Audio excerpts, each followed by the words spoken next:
Hey guys, Nemo here again. Just want to say, it's been a while. Thanks for tuning in as always. And if you enjoy these stories, guys, please let me know in the comments what you think. And if you have any other great ideas, let us know. We'd love to hear your feedback. And now, as always, please enjoy the stories.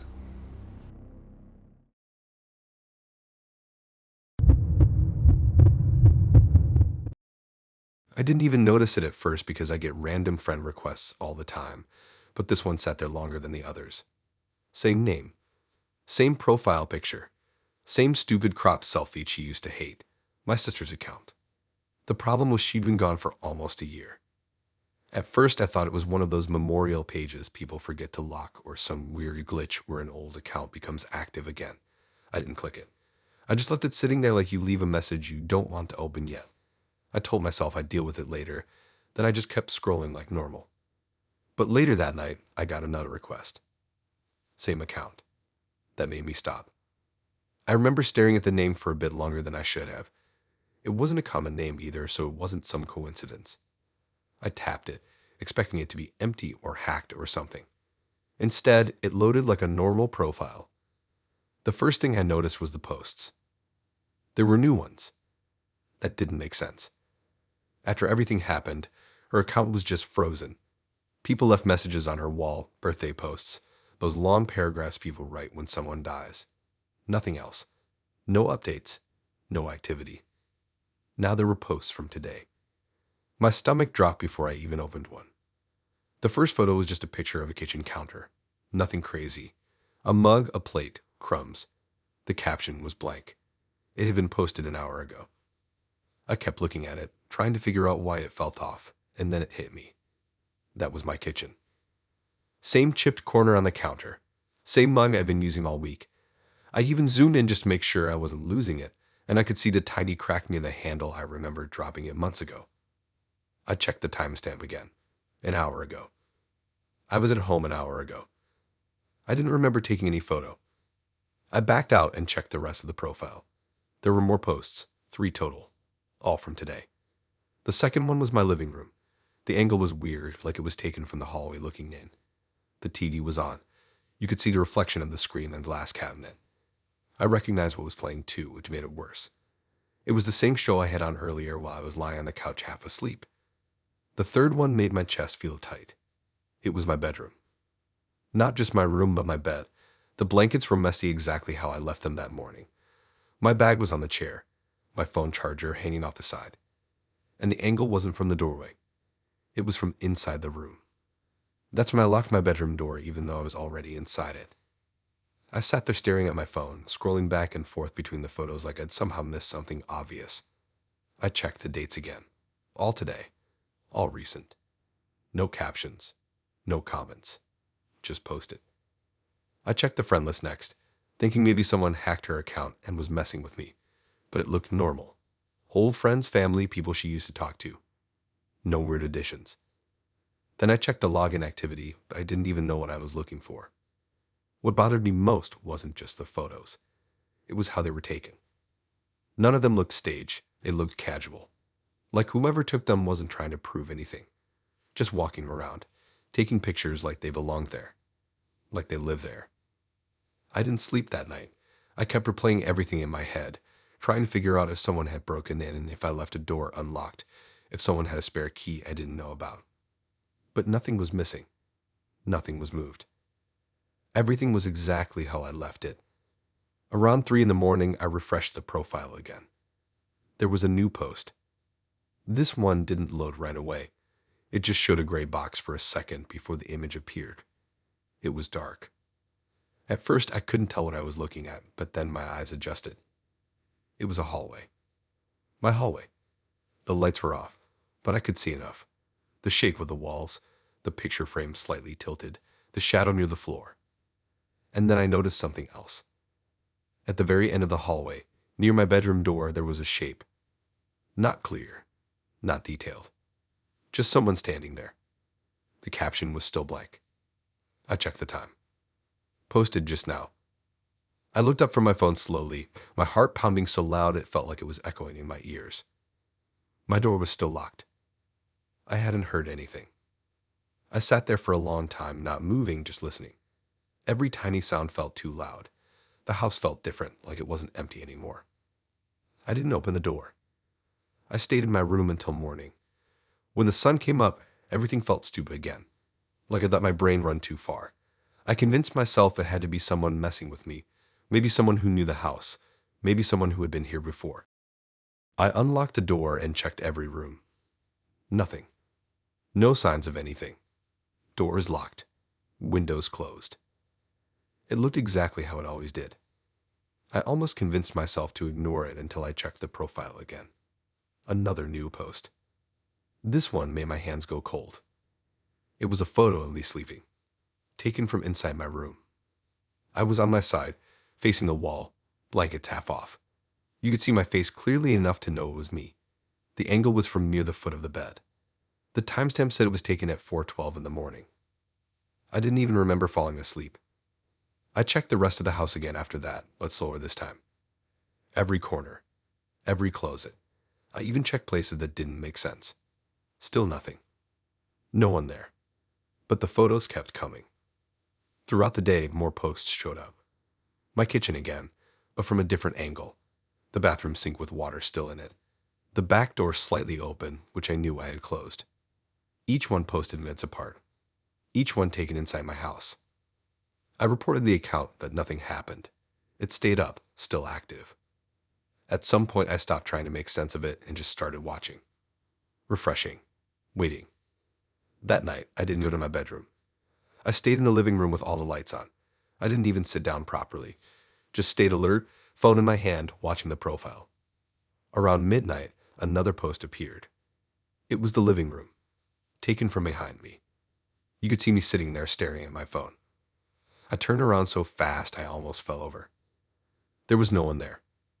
I checked the time. Posted a few seconds ago. My hands were shaking so bad I dropped my phone. When I picked it back up, there was one more new post. This one wasn't a photo. It was just a black screen. For a second, I thought it hadn't loaded, but then I noticed something faint in the middle. Text. Just one line. It said, "I'm still here." I didn't open the app again after that. I left the house that night and haven't gone back since. The account is still active. It still sends me friend requests every few days. I'd never accept them, but I still check the posts sometimes. The last one was from yesterday. It was a photo in my room again. Only this time, the bed was made, and there was someone lying on it, facing the camera. It looked like me.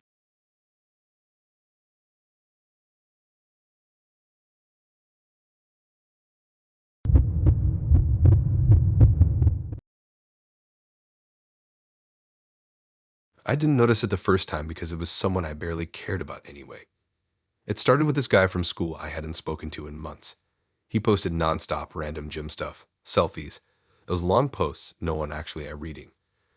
One night I was just clearing my feed, tapping through profiles, and I hit unfollow without thinking. It wasn't even personal, just cleaning up. The next day, someone mentioned him being gone. At first I thought they meant he moved or deleted his account or something, but it kept coming up in a weird way. Teachers asking if anyone had seen him. People saying he didn't show up. Then someone said his house was empty, like properly empty. I remember thinking it was dramatic, like people exaggerate everything. I even checked his profile again, and it was still there. Same posts, same photos. Nothing changed online. But no one can find him in real life. I brushed it off. Stuff happens. People move. People disappear for their own reasons. It didn't feel connected to me at all. Then it happened again. This time it was a girl I used to talk to a lot last year. We just stopped being close, no reason. She still popped up on my feed every now and then, posting random food pictures and late night thoughts. One evening I was scrolling and got annoyed for no reason, like one of those moods where everything irritates you. I went to her profile, hit unfollow, closed the app. The next morning, her account was still there. But by lunchtime, people were talking. She hadn't shown up to anything. Not school, not work. Her friends were posting asking if anyone had seen her. Someone said her phone was found at home, but she wasn't there. That's when I felt something weird. Not panic, just quiet thought in the back of my head that didn't go away. I opened Facebook again and went to her profile. Everything was normal. Old posts, photos, comments, like she still existed there, perfectly fine. But in real life, nothing. That's when I went back and checked the first guy again. Same thing. Profile untouched. Still active looking, even though no one had seen him since that day. I started thinking about timing. Both times, I had unfollowed them the night before. I didn't want to jump to anything stupid, but it stuck in my head, so I decided to test it, even though it sounds messed up. I picked someone random. Not a close friend, just someone from school I barely knew. I went to their profile, stared at the unfollow button for a bit, then pressed it. Nothing happened, obviously. I felt done right after, like I was making patterns out of nothing. But the next day, he didn't show up. By the afternoon, people were saying the same thing again. Missing. No one could reach him. Teachers getting concerned. I didn't feel dumb anymore. I felt sick. I spent the rest of the day going back through my activity log, checking who I had unfollowed over the past week. There were a few more I hadn't even noticed, people I cleaned out without thinking. I searched their names one by one. Same story. No one had seen them. Their accounts were still there, though. That was the worst part. Online, they were frozen in place. Last posts, last comments, everything just sitting there like nothing happened. I stopped touching the unfollow button after that. I didn't even open the app for a couple of days. But it wasn't enough, because by then I couldn't stop thinking about it. Every person on my feed started to feel like a risk, like one wrong tap and they'd just be gone. I tried to ignore it, but it kept getting worse. I started noticing that when I hovered over the unfollow button, even by accident, the screen would lag slightly, like it was waiting. One night I decided to go through my following list instead, just scrolling, not touching anything, making sure I didn't accidentally press something. That's when I saw her. My girlfriend. Her name just sitting there like normal. Profile picture from last month, the one I took when we went out late. I clicked it without thinking. Her page loaded fine. Photos, posts, everything normal. I remember feeling relieved for some reason, like seeing her profile and everything was still okay. Then my thumb slipped.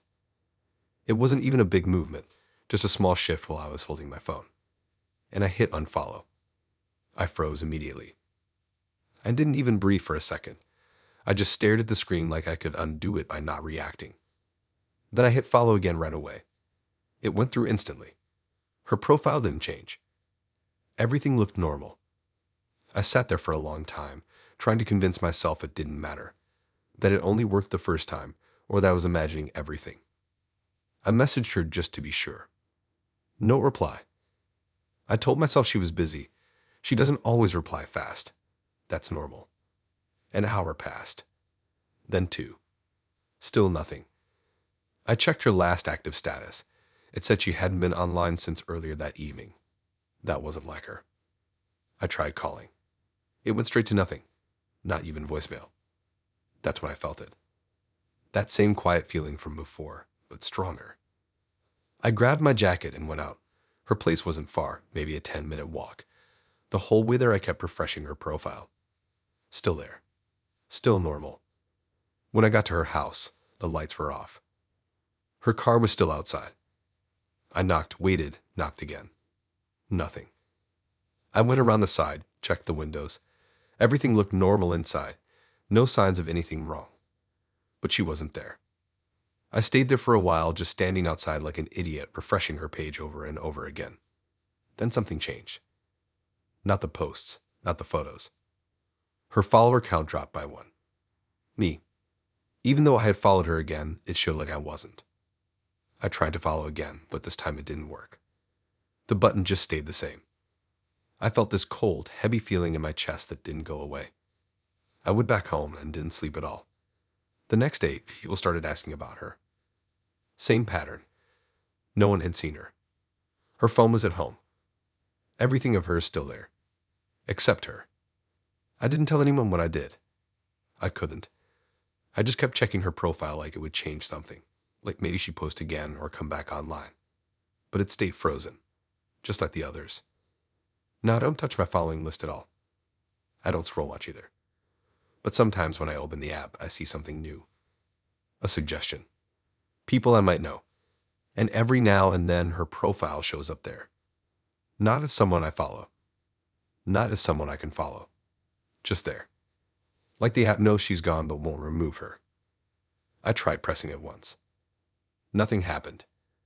But later that night, I noticed something worse. My own follower count dropped by 1.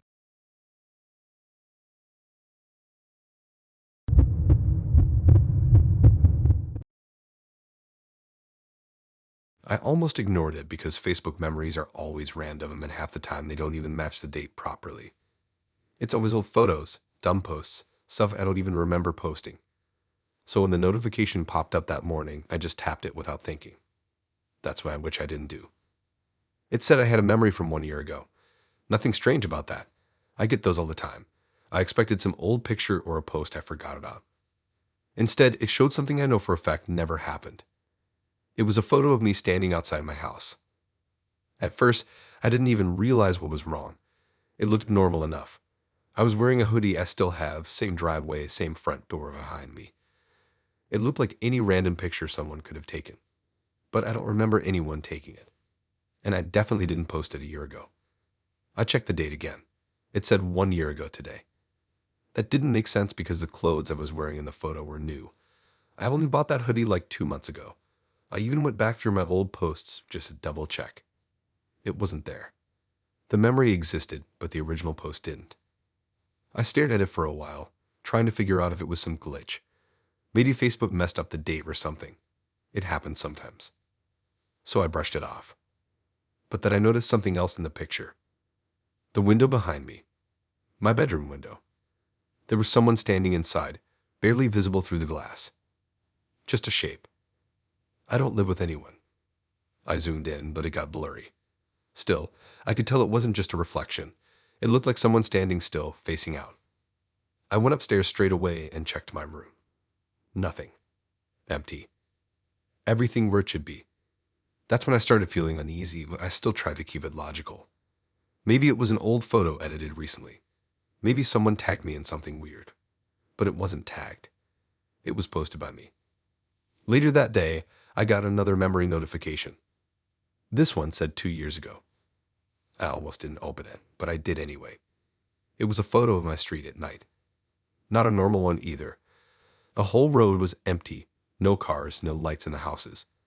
Even the street lights looked dimmer than usual. The caption was just a date that hasn't happened yet. I checked it 3 times just to be sure I wasn't reading it wrong. It was next week. That's when I stopped thinking it was a glitch. I went back to my profile and started scrolling, trying to find the original posts. None of them were there. It was like the memories existed on their own, separate from everything else. That night, I couldn't stop thinking about the date in that caption. So I decided to test it. I went outside around the same time the photo looked like it was taken. Same street, same angle. Everything looked normal. Cars parked, lights on in houses, nothing like the empty street in the memory. I even took a photo myself, just to compare. Completely different. That should have made me feel better. It didn't. The next morning, another memory showed up. This one was worse. It was inside my house. Specifically my kitchen. Chairs knocked over. One of the cupboards open. Something spilled on the floor. Couldn't tell what it was. And the caption again. Another date. 2 days from now. I just stood there staring at it, trying to figure out if I was being messed with. I checked every app on my phone, thinking maybe something had access to my account. Nothing. No unknown logins. No weird activity. Just these memories showing up like they always do, except they weren't from the past. They were from the future. I started taking screenshots of everything, just in case they disappeared. I also started paying attention to small details around my house, comparing them to the photos. That kitchen one stuck with me the most. So I waited. 2 days later, I woke up early and just stayed in the kitchen, not touching anything. I didn't want anything to change. For most of the day, nothing happened. Then in the evening, I knocked a glass off the counter by accident. It shattered on the floor. I froze immediately. The way it landed, the way the pieces spread, it looked exactly like the spill in the memory. I stepped back too fast and hit one of the chairs, which tipped over. Then another when I tried to catch it. I didn't move after that. I just stared at it. It matched. Not perfectly, but close enough that I knew. The memory wasn't random. It was showing what was going to happen. After that, I couldn't ignore it anymore. I checked the next memory before it even showed up. There wasn't anything. But the next morning there it was. This one didn't even try to ease into it. It was a photo of a room I didn't recognize at first. Plain walls, rows of chairs, people sitting quietly. Then I noticed the front. A framed picture. It was me. Same hoodie from the first memory. Same photo. And underneath it, my name. I didn't need to see the caption, but I did anyway. It was dated for next week. I didn't react right away. I just stared at it like my brain couldn't process it properly. It was my funeral. There were people there I recognized. Friends, family, even my girlfriend sitting near the front looking down. No one was looking at the camera, which made it worse, because it meant whoever took the photo wasn't part of it. I zoomed in on different faces, trying to find something off, something fake. Everything looked real. Too real. I spent the rest of the day trying to figure out how it could happen. I checked my health, thinking maybe something was wrong I didn't know about. I stayed inside, avoided going out, avoided anything that felt risky. But the memory didn't show how I died, just the result. Over the next few days, more memories came in. Small ones at first. Me walking down a street I don't usually take. Me standing near a bus stop at night. Each one with dates getting closer. I started following them, trying to stay ahead. If a memory showed me somewhere, I avoided that place. If it showed me doing something, I didn't do it. At first, it seemed like it was working. Things weren't matching anymore. The future of the memories started to look different from what I was actually doing. But then the memories changed. They updated. Same dates. New images. Adjusting to what I was doing. That's when I realized it didn't matter what I avoided. It would just find another way. The last memory I got was today. I almost didn't open it. But I did. It was my house. Front door open. Lights off inside. And the caption. Tomorrow. No details. No explanation. Just that. I've been sitting here since then, trying to figure out what to do. I haven't left. I haven't touched anything. But my phone just buzzed again. Another memory. I haven't opened it yet. I can already see the preview though. It's that same room from before. And this time, the chairs are full.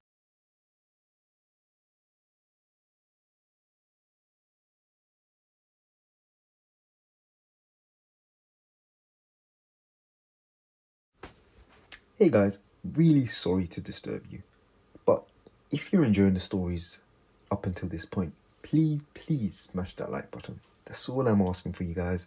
Let's break some records this year. Now back to the stories.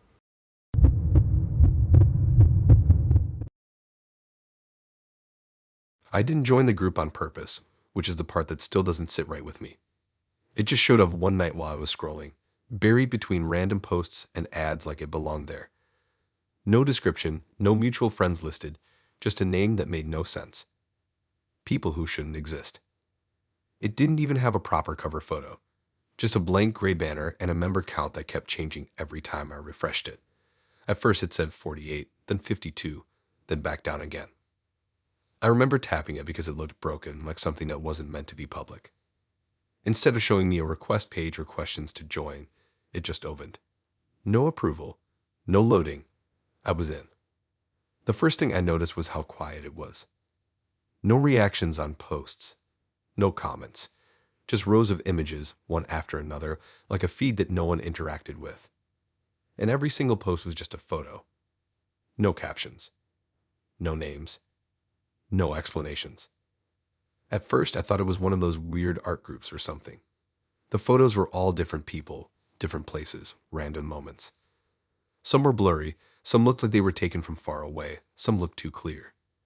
Then I scrolled a bit more, and I saw myself. It didn't hit me immediately. I just paused on the photo because it looked familiar. A guy walking past a shop, head slightly down, hands in pockets. Then I realized it was me. Same jacket I was wearing earlier that day. Same street near where I live. I stared at it for a long time, trying to convince myself it was just someone who looked like me. But it wasn't. It was me. I checked the time on the post. It was uploaded 20 minutes ago. I hadn't seen anyone take that photo. I went to the next post. Another picture of me. This one from behind, walking toward my house. Different angle. Different time. Same day. My chest started to feel tight, but I kept scrolling anyway. There were more. Not just a few. Dozens. Photos of me at different times, different days. Some recent, some older. Me sitting in a bus. Me in a shop. Me outside school. Even one of me inside my own house, taken from the corner of the room. I stopped scrolling when I saw that one. I don't let people in my house. No one should have been able to take that. I checked the group info next, hoping to find something that made sense. There were no rules. No description. Just a list of members. I clicked it. None of the names looked familiar. No profile pictures either, just blank icons like accounts that weren't fully set up. I tapped on one. The profile loaded, but it was empty. No posts, no friends, no information. Just the name and the join date. All of them were like that. Every single member. I went back to the group and refreshed it. A new post appeared. Right at the top. It was me again. Standing in my room. Taken from the doorway. The angle was slightly tilted, like whoever took it wasn't trying to be careful.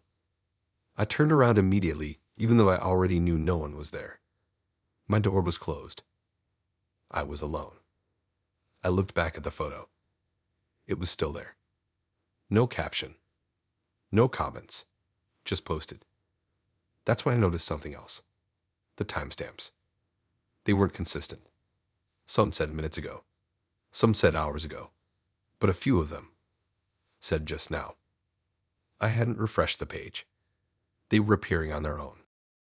I backed out of the group for a second, just to clear my head, but when I went back in, it didn't load right away. It just stayed on a blank screen before snapping back to the feed. More posts. All of me. I started recognizing moments. Things I did earlier that day. Things I did yesterday. Even things I barely remembered doing. There was one of me sitting on my bed, scrolling on my phone late at night. The room was dark except for the screen lighting of my face. That one made my stomach drop. Because I remember that exact moment. I remember thinking I should go to sleep. And I remember being alone. I checked the time on that photo. It matched. Exactly. I didn't sleep that night. I just kept the app open, watching the group like it would stop if I kept looking at it. But it didn't. The posts kept coming. Slow at first, then faster. Each one more recent than the last. It got to the point where I could predict it. I would move to a different room, and within minutes, a new post would appear showing me there. I tested it. I went to the bathroom and closed the door. Waited. Refreshed. There it was. A photo of me standing in front of the mirror. The angle wasn't from the mirror. It was from behind me. I'd opened the door so fast I nearly tripped. No one. Nothing. Just the empty hallway. I went back to the group. Another new post. This time it wasn't just me. There was someone else in the photo. Standing behind me. Close. Too close. Their face wasn't clear. Just a shape slightly darker than the background. But I knew for a fact no one had been there. I zoomed in, but it didn't help. It just got more distorted the closer I looked. I checked the member list again. The number had gone up. More blank profiles. More names I didn't recognize. I clicked through a few, hoping to find something real. One of them had a profile picture this time. It was blurry, but I could make out a face. It took me a second to realize why it looked familiar. It looked like me. Not exactly, but close enough. Same hair. Same features. Just slightly off. I backed out of the profile and refreshed the group again. Another post. This one was different.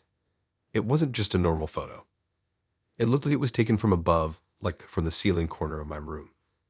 I was lying on my bed, staring at my phone. And standing next to the bed was someone else. Clearer this time.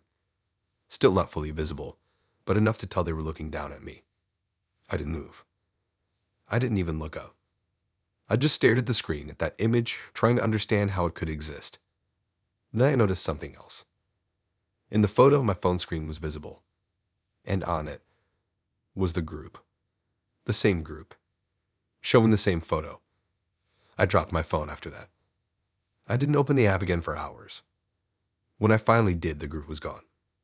Not archived. Not private. Gone. No search results. No trace. Like it was never there. But my screenshots were still on my phone. Every single photo I saved. Every image of me. I tried to show someone just to prove I wasn't losing it. But when I opened the screenshots, they were different. Every photo that had me in it didn't anymore. Same locations. Same angles. But I wasn't there. Like I'd been removed completely. The only one that didn't change was the last one. The one from above. That one still had me in it. Still lying on my bed. Still holding my phone. But the person standing next to me was clearer now.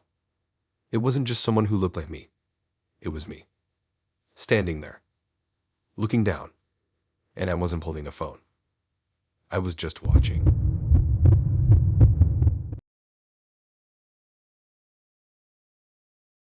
I noticed it because my friend messaged me asking if I was okay, and that's not something people usually ask me out of nowhere.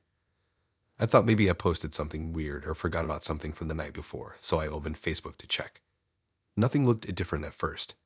Same feed, same notifications, same everything. Then I tapped my profile. That's when it felt off. My profile picture wasn't the one I set. It was still a photo of me, same angle, same background, but something about it looked wrong. My face looked tired, I guess, like I hadn't slept properly in days. My skin looked dull, kind of gray. I just assumed it was a bad upload, or maybe I accidentally changed it and didn't notice. It happens. I'd done that before. So I went to change it back. But when I checked my photos, the original picture wasn't there anymore. Just this one. I even checked my gallery on my phone, thinking maybe I deleted it somehow, but it was still there, normal, exactly how it should look. The one on Facebook was different. I re-uploaded the original anyway and set it as my profile picture again. Problem solved. Or at least I thought. Later that night, I got another message. Same kind of thing. Someone asking if I was sick or if something happened. That annoyed me, so I opened my profile again. The picture had changed. Again. This time it was worse. The same photo, but my eyes looked darker, like the shadows under them had sunk in deeper. My skin looked uneven, like patches of it were discolored. My lips looked dry, almost cracked. It didn't look edited. It looked real. That's what made it worse. I checked my login history straight away, thinking someone got into my account, but nothing unusual showed up. Same device, same location. Just me. I changed my password anyway. Then I changed the picture again. I made sure to pick a completely different one this time. Different angle, different lighting, everything. I even logged out and back in just to be sure. For a while it stayed normal. I kept checking it every few minutes, expecting it to switch again, but it didn't. Eventually I stopped thinking about it and went to sleep. The next morning, I opened the app before I even got out of bed. And there it was. Changed again. Same new photo I uploaded, but now it looked wrong too. My face looked thinner. Not in a normal way, more like it was sinking in.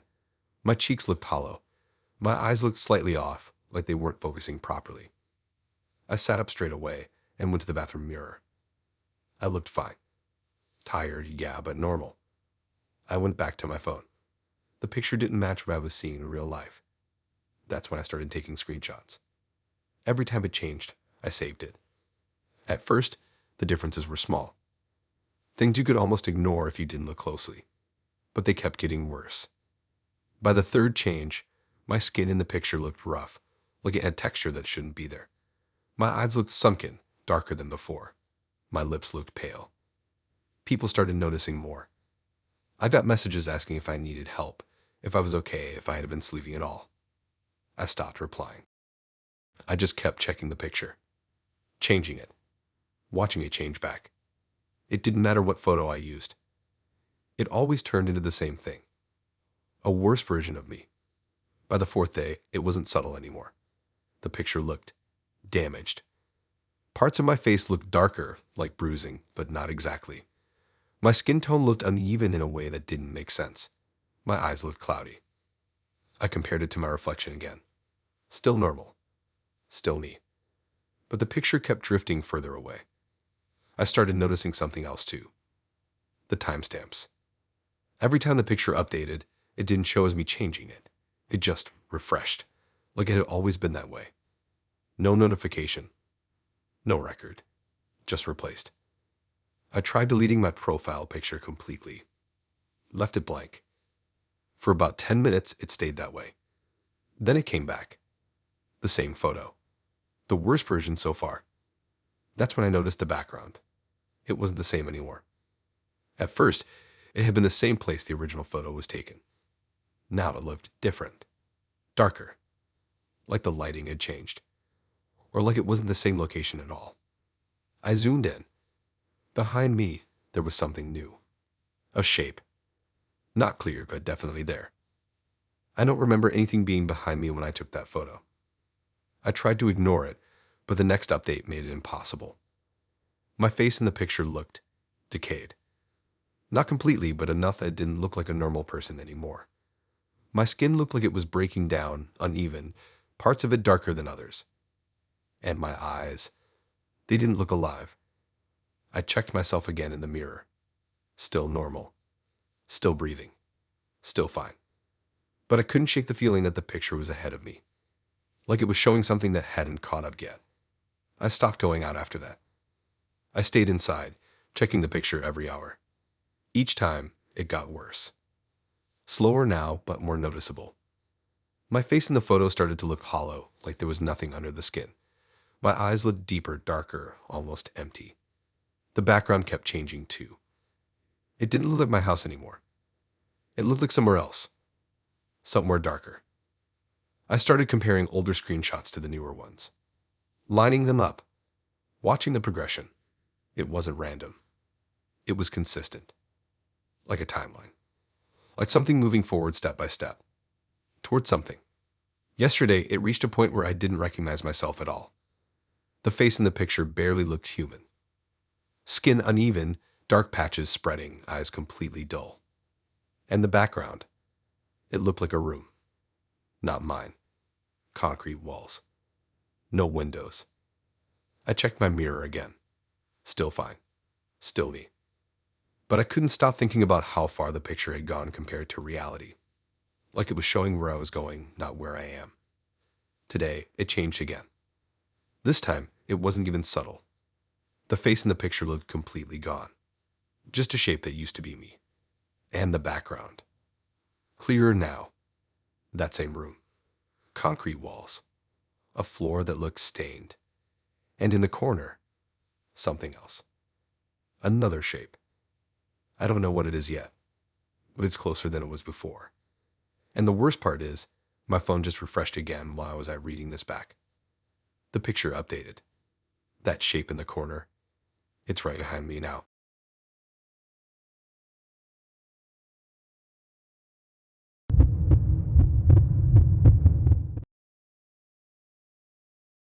I woke up because my phone wouldn't stop vibrating, and at first I thought it was just one of those nights where group chats go off for no reason.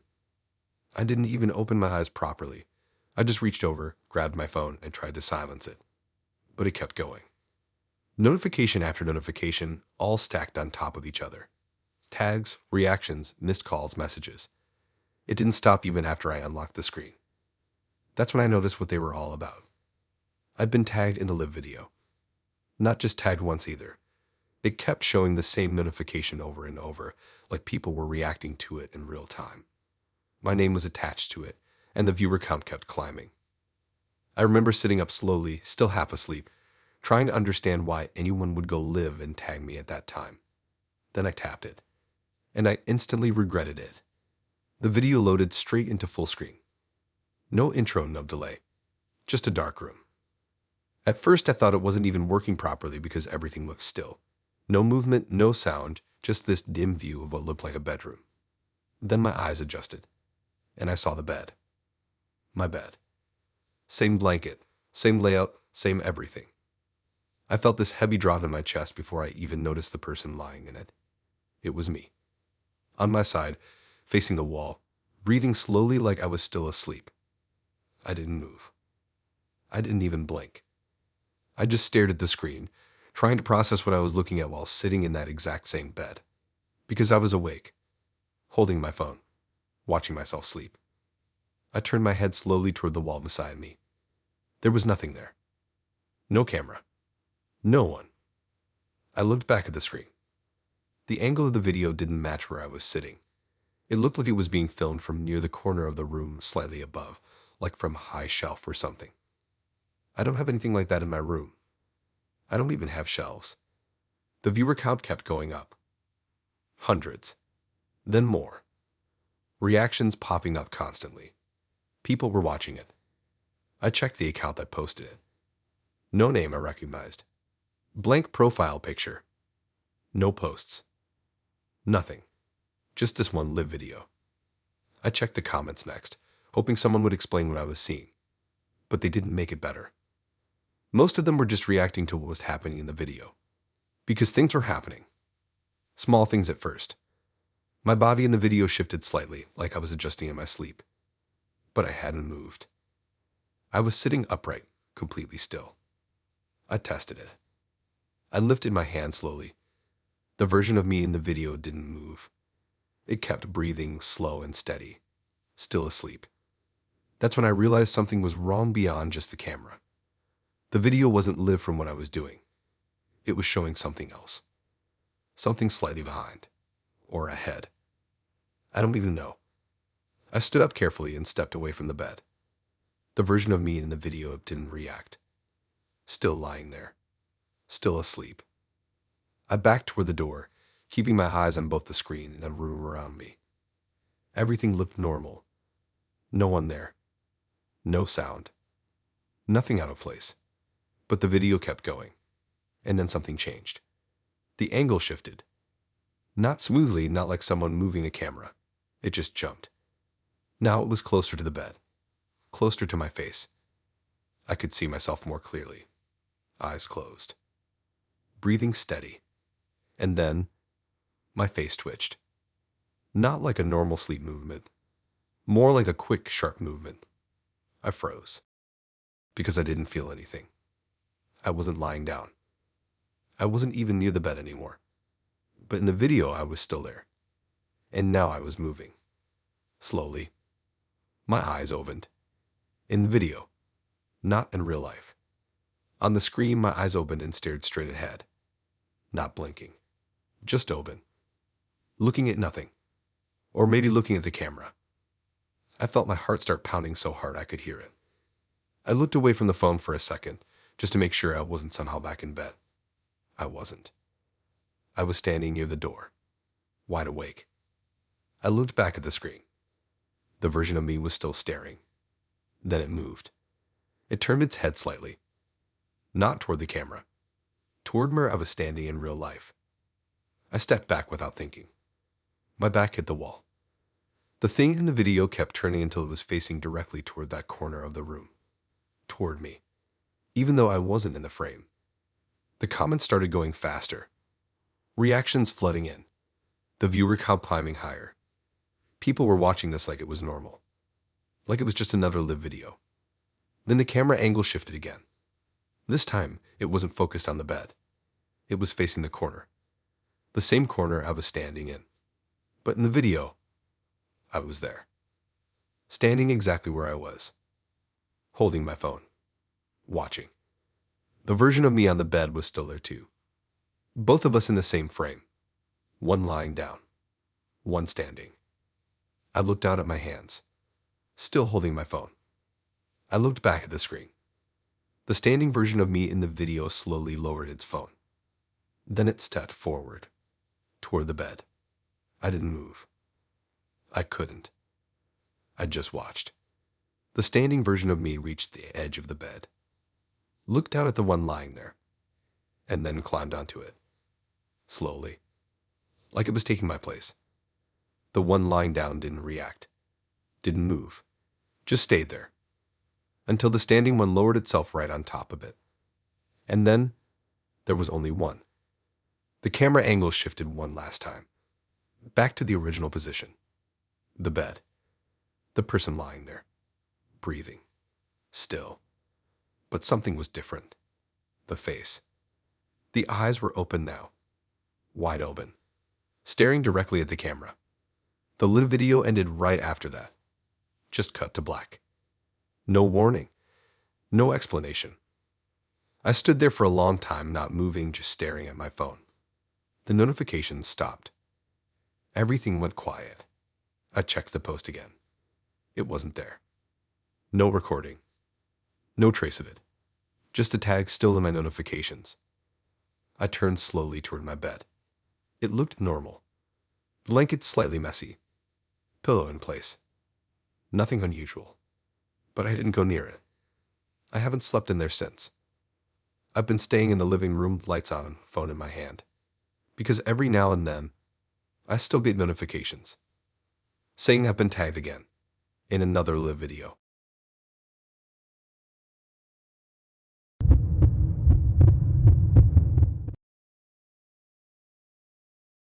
I forgot he even existed until his name showed up under one of my posts like nothing had changed. That's what made it worse. It wasn't a new account. It wasn't some fake profile trying to look like him. It was the exact same account I blocked years ago, the one I made sure I would never see again. And yet there it was. Right under my post. Commenting like he never left. At first I thought I was just remembering wrong. Maybe I never actually blocked him. Maybe I muted him or something and forgot. It had been a long time, so I didn't question it too hard. But then I tried to click his name. Nothing happened. The profile didn't open. It just stayed on the same screen that the link wasn't real. That's when I checked my block list. He was still there. Same account. Still blocked. That didn't make sense. I went back to the post and looked at the comment again. It was short. Just something normal, like reacting to what I posted. Nothing strange about the wording itself. But something felt off about seeing his name there at all. So I refreshed the page. The comment was still there. I checked from my laptop too, thinking maybe it was just a glitch on my phone. Same thing. Still there. Then I noticed something else. No one else had liked it. No replies. Nothing. I asked one of my friends if they could see it without explaining why. They said there was nothing there. Just the usual comments. That's when I realized. I was the only one who could see it. I tried replying to it just to see what would happen. It went through. But when I refreshed, my reply was gone. His comment stayed. Mine didn't. I left it alone after that.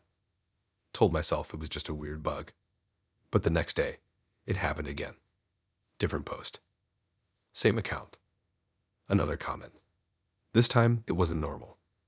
It mentioned something I hadn't put in the post. Just a small detail, but enough to stand out. Something about where I was when I took the picture. I hadn't set the location. Didn't tag it. Didn't mention it anywhere. But he got it right. Exactly right. I checked the post settings, thinking maybe something got shared without me realizing. But everything was private. Only friends could see it. And he wasn't one of them. He was blocked. Still is. I went back through my posts after that, checking for more. There were comments I hadn't noticed before. All from him. All only visible to me. Some were old. Days ago. Weeks maybe. I just hadn't seen them. Or maybe they weren't there before. That thought stuck with me. I started paying closer attention. Refreshing posts more often. Checking for new comments. And they kept appearing. Always from him. Always only visible to me. At first, they stayed close to what I posted. Reacting to photos mentioning small details. But then they started going further. One of them mentioned what I was doing after I took the photo. Not in the picture. Not in the caption. Just something I did after. Something no one would know unless they were there. I tried to ignore it, but it kept building. Each comment got more specific. More personal. Things I didn't post anywhere. Things I didn't even tell people. I started checking my room, my house, everything. Making sure nothing was out of place. Nothing ever was. No signs of anyone. No missing stuff. Nothing. But the comments kept coming. One night, I posted something simple. Just a picture of my desk. Nothing important. No personal details. I waited.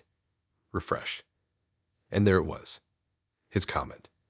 It mentioned something behind the desk. Something not visible in the photo. I turned around slowly and saw it. Exactly where he said it was. I hadn't noticed it before. It wasn't even something important. Just an object slightly out of place. But he knew it was there. I didn't sleep that night. I stayed up going through every post, every comment, trying to figure out how he could know these things. I even went back to the beginning. The first comment I saw, and I read it properly this time. It wasn't just reacting. It was describing. Describing things around me. Small things at first, then bigger, more obvious. Like he was getting closer, or like I was just starting to notice. The next day, I tried deleting one of the posts. The comment disappeared with it. That gave me a bit of relief. So I started deleting more. Anything he commented on, trying to get rid of it. But it didn't stop him. He just moved to newer posts. Then he started commenting faster, almost instantly after I posted something. Like he was waiting, watching. I stopped posting after that. Didn't want to give him anything to work with. For a while it was quiet. No new comments. Nothing. I thought maybe that was it. Maybe it only worked if I posted something. Then I got a notification. He commented on an old post. From years ago. Before I even blocked him. I opened it. The comment was new. And it wasn't about the post. It was about me. Right now. Where I was. What I was doing. I looked around our room again. Nothing. Same as always. But the comment kept updating. Not refreshing. Updating. Adding new lines. Each one describing something I did. I stood up. It added a line. I moved to the door. Another line. I stopped moving. The comment stopped too. I backed out of the post and refreshed. The comment stayed as one block now, like it had always been there. I checked the time. It said it was posted hours ago. That didn't match what I just saw. I didn't open Facebook again for the rest of the day, but I couldn't stop thinking about it, about how he knew, about how the comments updated in real time. That night, I gave in and opened it again. There was a new notification. Another comment. This time, it wasn't on a post. It was on my profile picture. I tapped it slowly, and there it was. Short, simple, but worse than anything before. It didn't describe anything. It didn't react. It just said where I was. Not my room. Not my house. Somewhere else. I checked the rest of the comment. There was more. A second line. It said I just hadn't noticed yet. I looked around our room again. Everything looked the same, but something felt off. Like something didn't match. I went back to the comment. There was a third line now. It said to turn around. I didn't move. I just stared at the screen. Then the comment updated again. One last line. It said he wasn't the one I should be worried about. I turned around anyway. And now I understand why he blocked me first.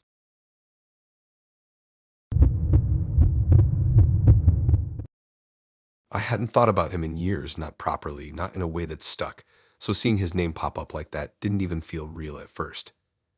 It was one of those stupid suggestions that show up while you're scrolling, the ones you ignore without even reading properly. People you might know, people you went to school with, random faces that don't mean anything anymore. But this one made my thumb stop. It said I should reconnect with him. Same full name.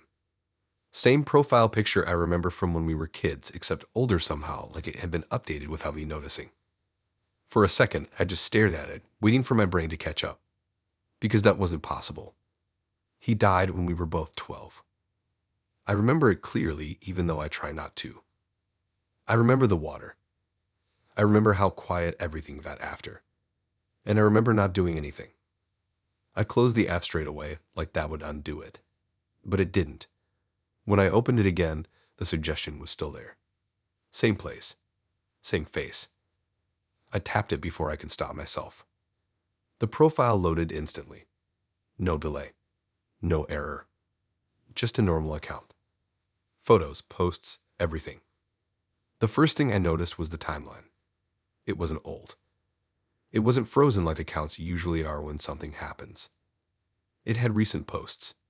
Days ago. Hours ago. That's when I felt that heavy drop in my stomach. I scrolled slowly, trying to make sense of it. The photos looked normal at first. Selfies, random places, nothing unusual. But the more I looked, the more I recognized things. Not from now. From before. From when we were kids. There was one photo of a lake. The lake. Same one. I knew it immediately. Same trees, same angle, same muddy edge where we used to stand. I didn't remember anyone taking pictures that day. I don't think anyone else was even there. I checked the date on the post. It said it was uploaded yesterday. I kept scrolling. More photos. Some from places we used to go together. Old streets, parks, even the corner shop near where we used to live. But everything looked slightly off. Empty. No people in the background. No movement. Just still. Like the photos were taken at the wrong time. Or maybe not in the same time at all. I clicked on one of them. The lake again. But closer. Right at the edge of the water. The surface looked too still, like glass. And then I noticed something under it. A shape. Not clear. But there. Just below the surface. I backed out of the photo quickly. My chest felt tight, like I couldn't take a proper breath. I went to the profile info next. No details. No friends listed. Nothing that explained how this account existed. But it kept updating. While I was looking at it, a new post appeared. Right at the top. I didn't even refresh. It just showed up. It was another photo of the lake. But this time, the angle was different. Further back. Like someone was standing behind where we used to sit. I zoomed in without thinking. And I saw two figures near the edge. Kids. One standing. One in the water. I knew exactly what it was. I remember that moment. I remember standing there. I remember him calling for help. And I remember not moving. I didn't need to see it clearer. I already knew. I checked the comments, even though I didn't want to. There was only one. From the account itself. No reaction. Just a single line. It wasn't something anyone else could see. I knew that straight away. It wasn't written like a normal comment. It felt directed. Like it was meant only for me. I refreshed the page. The comment changed. Not replaced. Added to. Another line. Then another. Each one describing the same moment. From his side. Not mine. I closed the app again. But it didn't help. Because now I couldn't stop thinking about it. About how it showed that exact place. That exact moment. From an angle I never saw. That night, I couldn't sleep. Every time I closed my eyes, I saw the water again. I saw him under it. Reaching up. Not I remembered. Clearer. Closer. The next morning, I opened Facebook again without thinking. The profile was still there. And there were more posts. Now they weren't just old places. They were recent. Familiar in a different way. My street. My house. The outside of it, taken from across the road. I don't remember anyone standing there. I checked the time. It was posted late at night. Around the time I finally fell asleep. I scrolled down. Another photo. Closer. My front door. Then another. From inside. My hallway. I felt my hands start to shake, but I kept scrolling. I don't know why. I just needed to see how far it went. There was one of my living room, one at my kitchen, and then one at my bedroom, taken from the corner. Same angle as if someone was standing there watching. I checked the comment under that one. It wasn't about the room. It wasn't about me. It was about the water. Saying it felt the same. Cold. Heavy. Like it was still there. I looked around my room slowly. Everything looked normal. Dry. Still. But it didn't feel normal anymore. I went back to the profile. Another new post. This one wasn't a photo. It was a video. I didn't want to open it, but I did anyway. It started with the lake again. Same surface. Still. Then the camera moved, slowly going closer to the water. Closer and closer until it went under. The screen filled with dark green. No sound. Just the view sinking deeper. Then something moved. Right in front of the camera. A face. Not clear at first. Then clearer. His face. Eyes open. Looking straight at the camera. Looking straight at me. The video ended right there.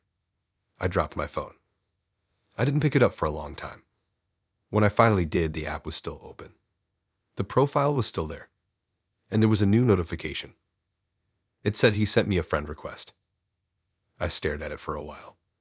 Then I checked the profile again. There was one more post. Just uploaded. It wasn't a photo or a video. Just text. Short. Simple. It said he remembers standing there. It said he remembers looking at me. It said he remembers waiting. I haven't accepted the request, but it's still there. And every time I open the app, it shows me that suggestion again, to reconnect.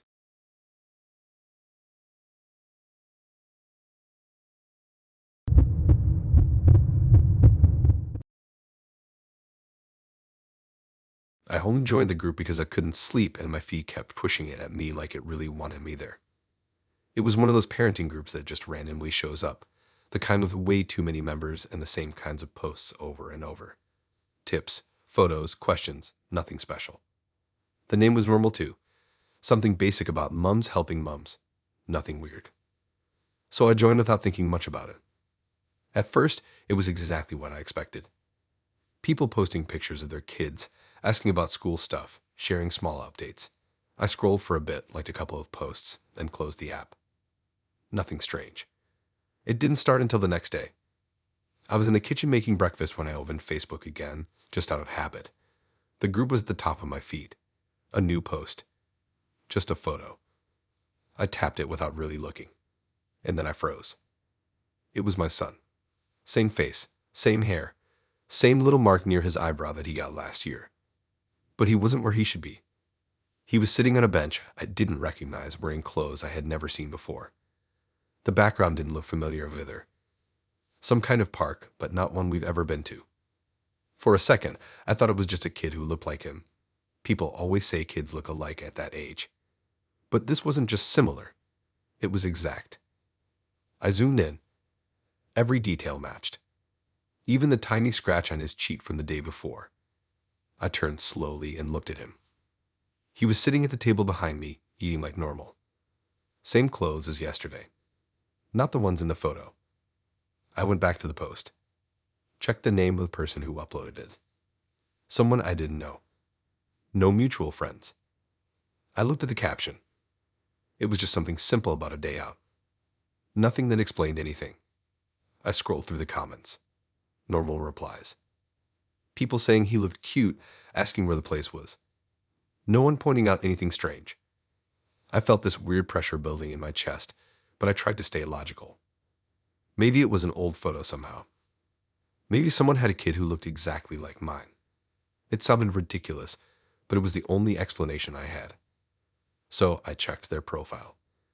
The account was active, full of photos, and every single one of them was my son. Different places, different clothes, different times, all posted over weeks. I backed out straight away. My hands felt cold, like I wasn't holding my phone properly. I went back to the group. Scroll further. Another post. Another child. I almost kept scrolling, but something made me stop. The angle. The face. I tapped it. It was my son again. This time older. Just slightly. Wearing a jacket I don't own. Standing in front of a building I've never seen. The caption mentioned a trip. A place we've never been. I looked at him again, sitting at the table. He looked normal. Same as always. But now I couldn't stop thinking about the other photos. The ones where he looked just a bit different, like time had moved forward without me. I spent the rest of the day going through the group, post after post, every member, every single one. They were all posting pictures of kids, and every single kid was mine. Not similar, not close, exactly him, but in different situations, different lives. Some photos showed him younger, some older, some in places I recognized, from angles I've never seen, others in places completely unfamiliar. It wasn't random either. The posts followed some kind of pattern, like each account was documenting a different version of him, a different path. I clicked on one profile and scrolled through their posts. It started with him as a baby, then slowly moved forward. Different milestones, different events, things that didn't happen in our life, but looked like they could have, like a version of life where something small had changed. I checked another profile. Same thing, different path, different outcomes, same child, my child. I started noticing something else too. Some of the photos were ahead of where we are now, not just slightly. Years. There was one where he looked like a teenager, standing taller, different hairstyle, different clothes. I stared at that one for a long time, because even though he was older, I still knew it was him. No doubt. I checked the date on that post. It was from last week. I didn't sleep that night. I stayed up going through every post, every profile, trying to understand how this could exist. There were hundreds of them, maybe more, each one showing a different version of his life. Some normal, some better, some worse. I found one that made my chest tighten instantly. It was a hospital room, machines around the bed, and him lying there, still. I closed that one immediately, but I couldn't forget it. The next morning, I went to leave the group. I didn't want anything to do with it anymore. But when I opened it, there was a new post at the top. It wasn't from someone else. It was from me. My name. My profile picture. I don't remember posting anything, but there it was. I tapped it slowly. It was a photo of my son, standing in our house. But the angle was wrong. It looked like it was taken from behind him, from inside the hallway. He was facing away from the camera, looking toward the living room. The caption was empty. I checked the time.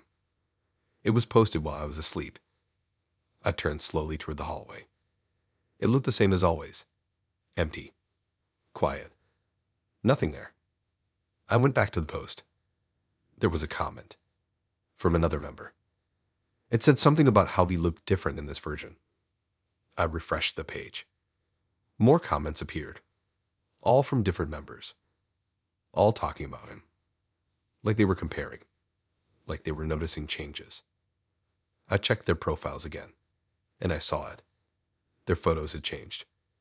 Not all of them, just some, the ones that matched my life.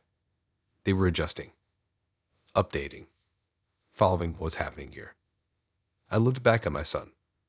He was still at the table, still eating, still normal, but I couldn't stop thinking about those other versions.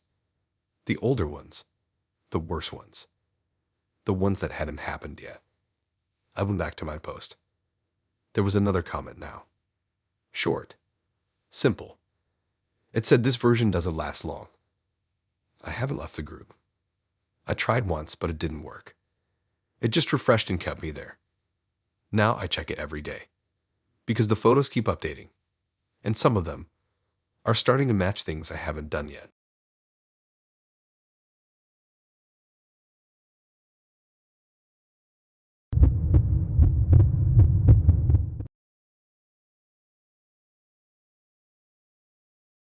It happened late at night, the kind of night where you're scrolling half asleep and the light from your phone feels too bright for the dark around you. I woke up once to pee and just kept scrolling because I couldn't fall back asleep. My account was already logged in, not the usual login screen, not asking for my password, nothing. Just me straight in. I didn't think anything of it at first. It happens sometimes if you leave your phone alone, right? But then I noticed the posts. I'm used to scrolling past the usual stuff. Friends bragging about vacations, distant cousins posting the same memes every day, people I barely know sharing every meal they eat. But these posts weren't normal. Not at all. Every single one of them was about me. I leaned closer. My own name, my face in some of them, tagged in ways that made it look like everyone had already seen this. The first post was simple. Just a picture of me walking down the street during the day. Nothing unusual. But the caption said I wouldn't make it past tomorrow.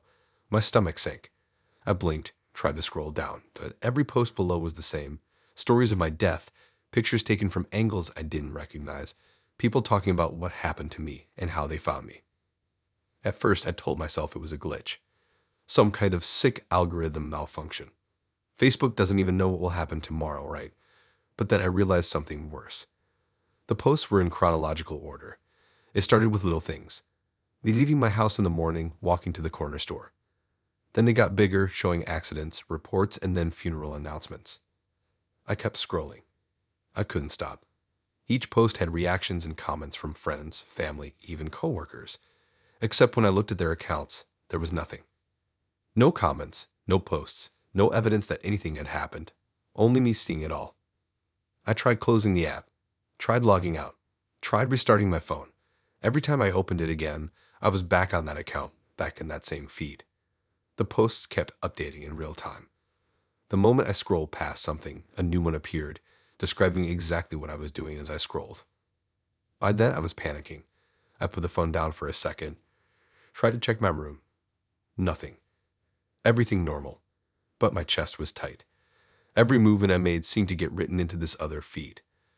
There was a post that showed me standing up, reaching for the cup of water I had just picked up, captioned, "Last time they drank water before it happened." My hands shook. I ran to the window, tried to calm down, and my heart nearly stopped. On the street below, the same view from one of the posts.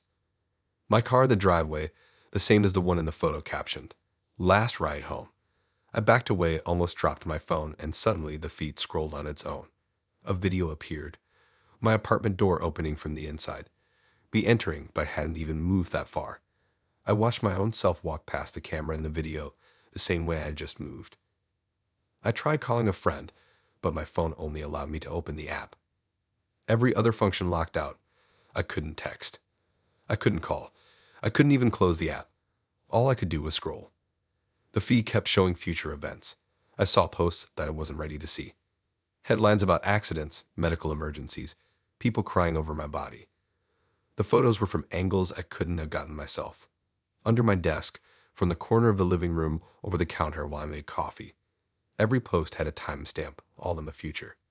Each second I watched, the time in the posts crept closer. I couldn't stop thinking about what would happen if I blinked or looked away. If I ignored it for 1 second, would the next post be me lying there somewhere? Then came the reactions, friends liking the posts, leaving comments that only I could see. Everyone was saying the same thing. Condolences, prayers, disbelief. But none of them existed outside this feed. I tried messaging one, but my messages didn't go through. I tried calling them on another phone. Nothing. It was like this version of Facebook existed only for me, only for this nightmare. By morning, the posts were more direct. One showed the street I take to work, the crosswalk I use every day. The caption said, "It won't make it here again." Another showed my apartment hallway, the lights flickering the way they always do at night. And then there was one with me standing at the threshold of my door, phone in hand, staring at the screen. I dropped my phone. My reflection in the screen was exactly the way I looked at that moment. I sat there, paralyzed, realizing the feed was showing me right now. Every post was live. It wasn't a record of events. It was happening in real time. The future posts felt inevitable, like a story being written around me, and I couldn't close the book.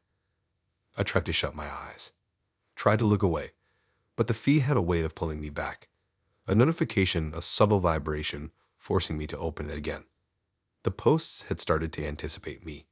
Captions describing how I was ignoring them, how I had tried to leave, even how I was breathing. I spent hours scrolling, watching as my day was rewritten in front of me. My normal breakfast, my walk to the street, the sounds of my apartment, every detail captured, posted, reacted to. Even the sun moving across my window was in the feed. By evening, I realized the worst part. The final post wasn't yet there. The one that would show the moment it all ended. Every post had been building to it. I could feel it approaching. Every second I stayed on Facebook, the final post got closer.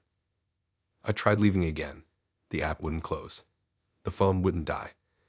It was like this version of Facebook was alive, waiting, watching me scroll, forcing me to see. I tried tossing the phone across the room, but it returned to my hand. Every time, like gravity itself bent for it. And then it appeared. The final post. No caption. Just me lying on the floor, eyes open, staring. The comments beneath it were empty. No one typed anything. But it didn't matter. I knew what they would say. I knew it all already. I dropped the phone again and ran out of the apartment. Every street, every sidewalk, every doorway I passed seemed to be waiting for me. Waiting for what the feed promised. I didn't dare look back, but I knew the posts were still updating. I don't know how long I ran. Hours, maybe days. My phone never left my pocket, always alive, always logging, always posting.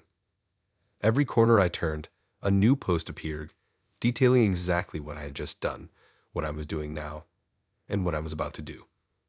I don't know how I'll ever stop scrolling. I don't know if I ever can. Every step, every breath, every second is already written for me in that impossible feed. I just keep moving because I can't stop reading.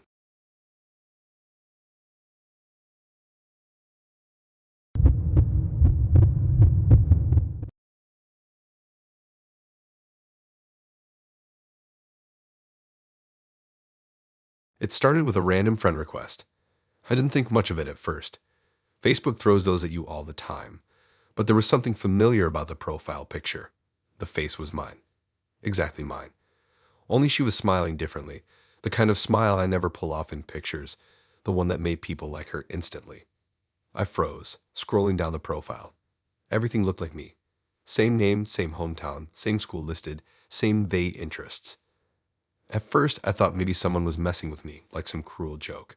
But the posts, the photos, the way her life was laid out, it wasn't a joke. It was perfect. Better than mine. I mean, I had friends, I had a life, but this version of me had everything I wanted. Friends were commenting, liking, planning things together. Parties I'd never been invited to, trips I'd only dreamed about, meals at restaurants I'd only walked past, and everyone looked so happy to be with her, not me her. I tried to ignore it. Logged out, closed the app, tried to focus on my own feed, but she kept showing up. Suggested friends, tagged posts, mutual events, everything now included her. And slowly, I noticed a pattern. My friends were starting to interact with her more than me. The ones I talked to every week online suddenly liking her posts, commenting on her photos, tagging her instead of me when we met up. I tried to chalk it up to coincidence, but the more I checked, the clearer it became. It wasn't just my friends either. Family members were liking her photos. Cousins I rarely speak to were commenting, asking when we hang out. On my own posts, there were fewer likes, fewer comments. Sometimes none at all. But on hers, the engagement was insane. Every post, every update, glowing reactions, emojis I don't even use. It was like my life was slowly being erased, replaced pixel by pixel, post by post. I tried to talk to her. Sent a message, just curious, trying to see what was going on. No reply. Checked again after an hour. The message was gone. I typed again, this time asking if she knew me anything. Again, nothing, but the posts kept updating. Now she had pictures of places I'd never been but somehow knew I wanted to go. Places I'd scrolled past on Google Maps, restaurants I'd bookmarked, events I'd saved in my calendar. The creepiness hit when I noticed the small details. The way she dressed, the things she held in her hands, the way she laughed in photos. It was like she'd been watching me, studying me. Not just copying my face and name, but every little thing that made me me. My gestures, my habits, even my expressions. But better. Smoother, happier. Everything I thought I lacked in real life. And then the messages from mutual friends started. Casual at first, asking if I'd seen the latest post, if I wanted to hang out there or there. I noticed I was no longer invited to anything first. Everything went to her first. My friends would tag her in events before me, and the comments would start with her, talk about her, and only vaguely mention me at the end. Sometimes not at all. I started to feel invisible. In real life, I saw the same things happening. Friends laughing with me, yes, but checking their phones constantly, scrolling, reacting to posts she made, showing each other the updates, saying things like, wow, she's doing that now, or did you see her photo? I tried to get them to notice me, to remind them I existed. but they didn't see anything unusual. Not the disappearing attention, not the shift of focus, nothing. Only I saw it. The worst part was how much she seemed to be living the life I always wanted. Perfect vacations, people praising her achievements, parties, dinners, trips. And my life, my actual life, felt like a sad copy. I had the same friends, the same events, the same places. But hers had the polish mine never did. I wanted to scream, to tell people the truth, but I couldn't. No one believed me. They didn't even notice the duplicate.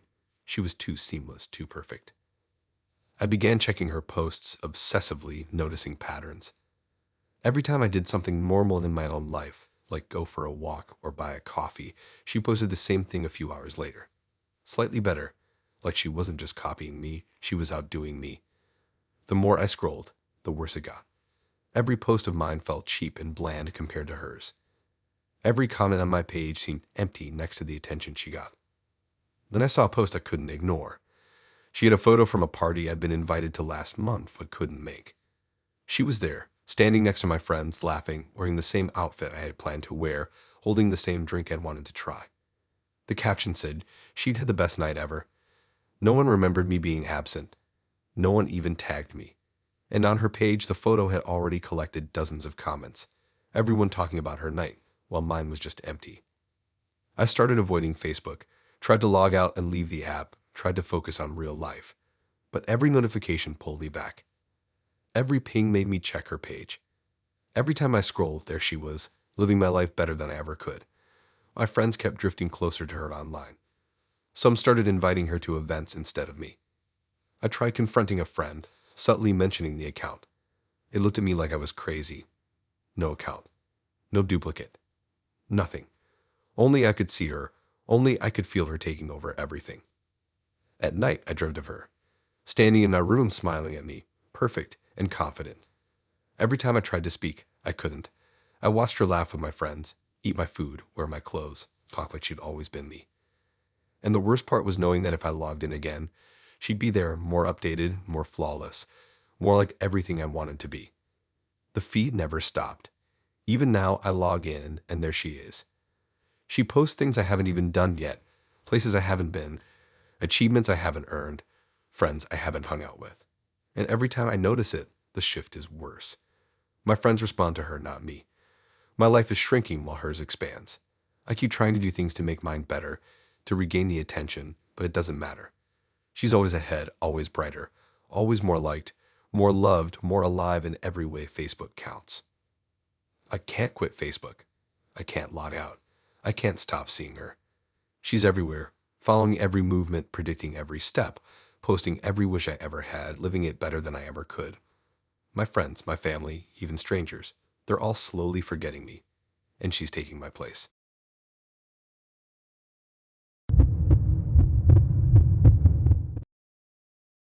It started small, just a few weird ads popping up while I scrolled late at night.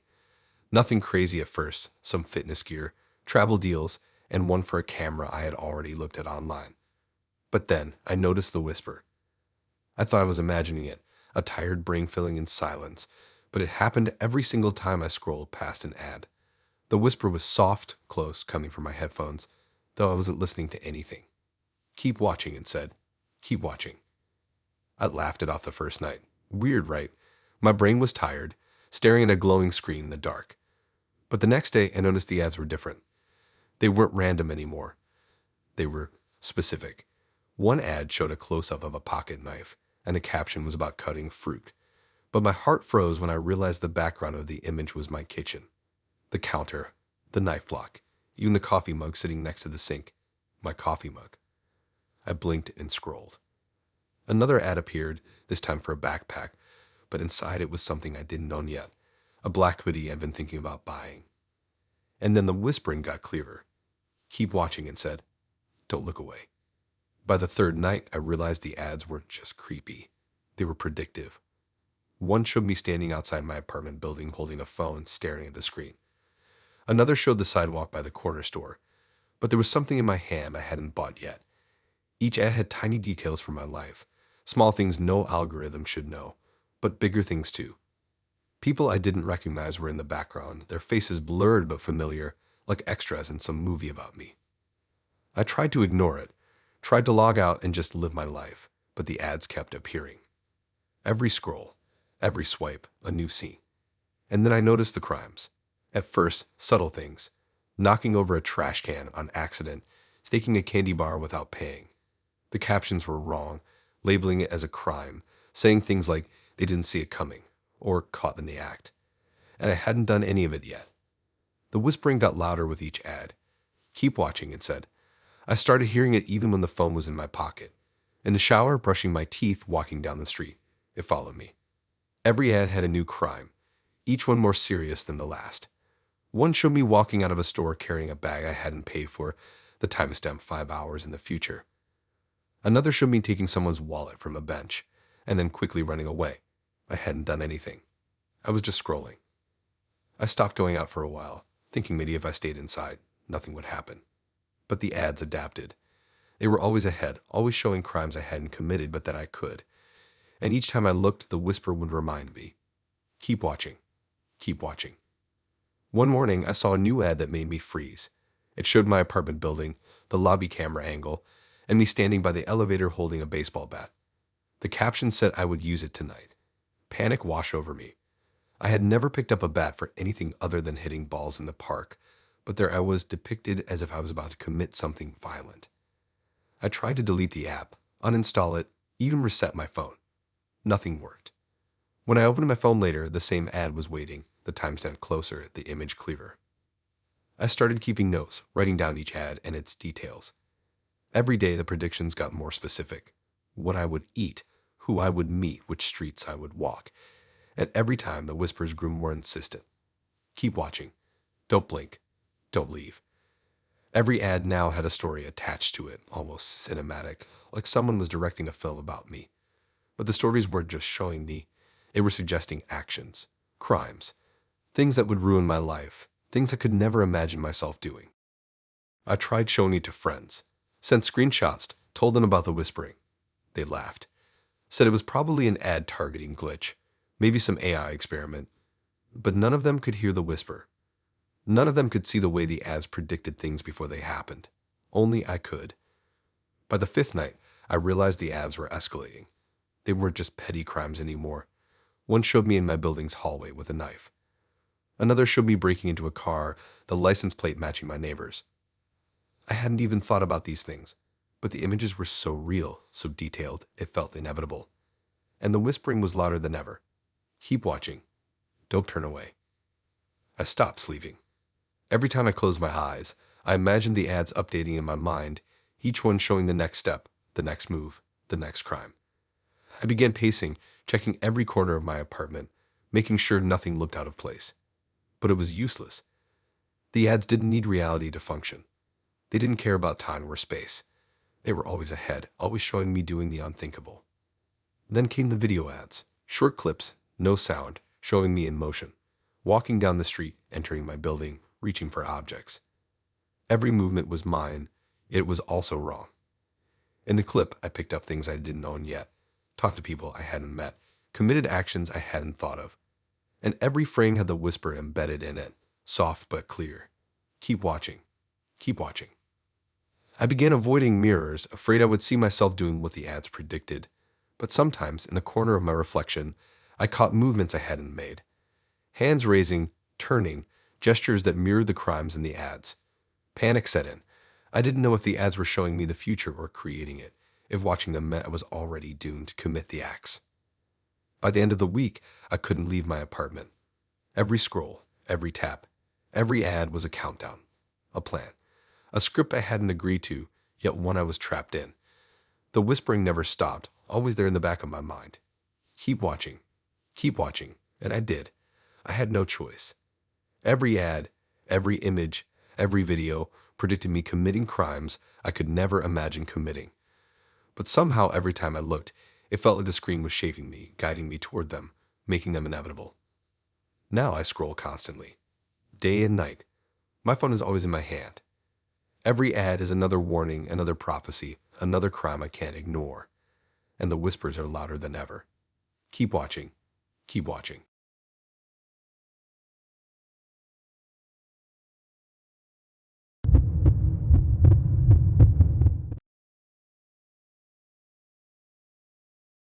He stopped replying to my messages, his text went cold, and I was left staring at my screen, refreshing in hope that maybe he'd respond this time.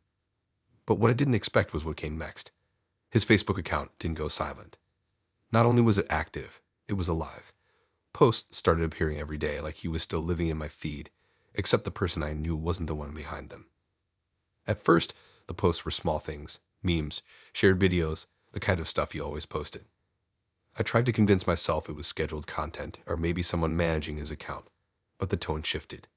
The memes got darker. The videos weren't funny anymore. They were disturbing, violent, chaotic.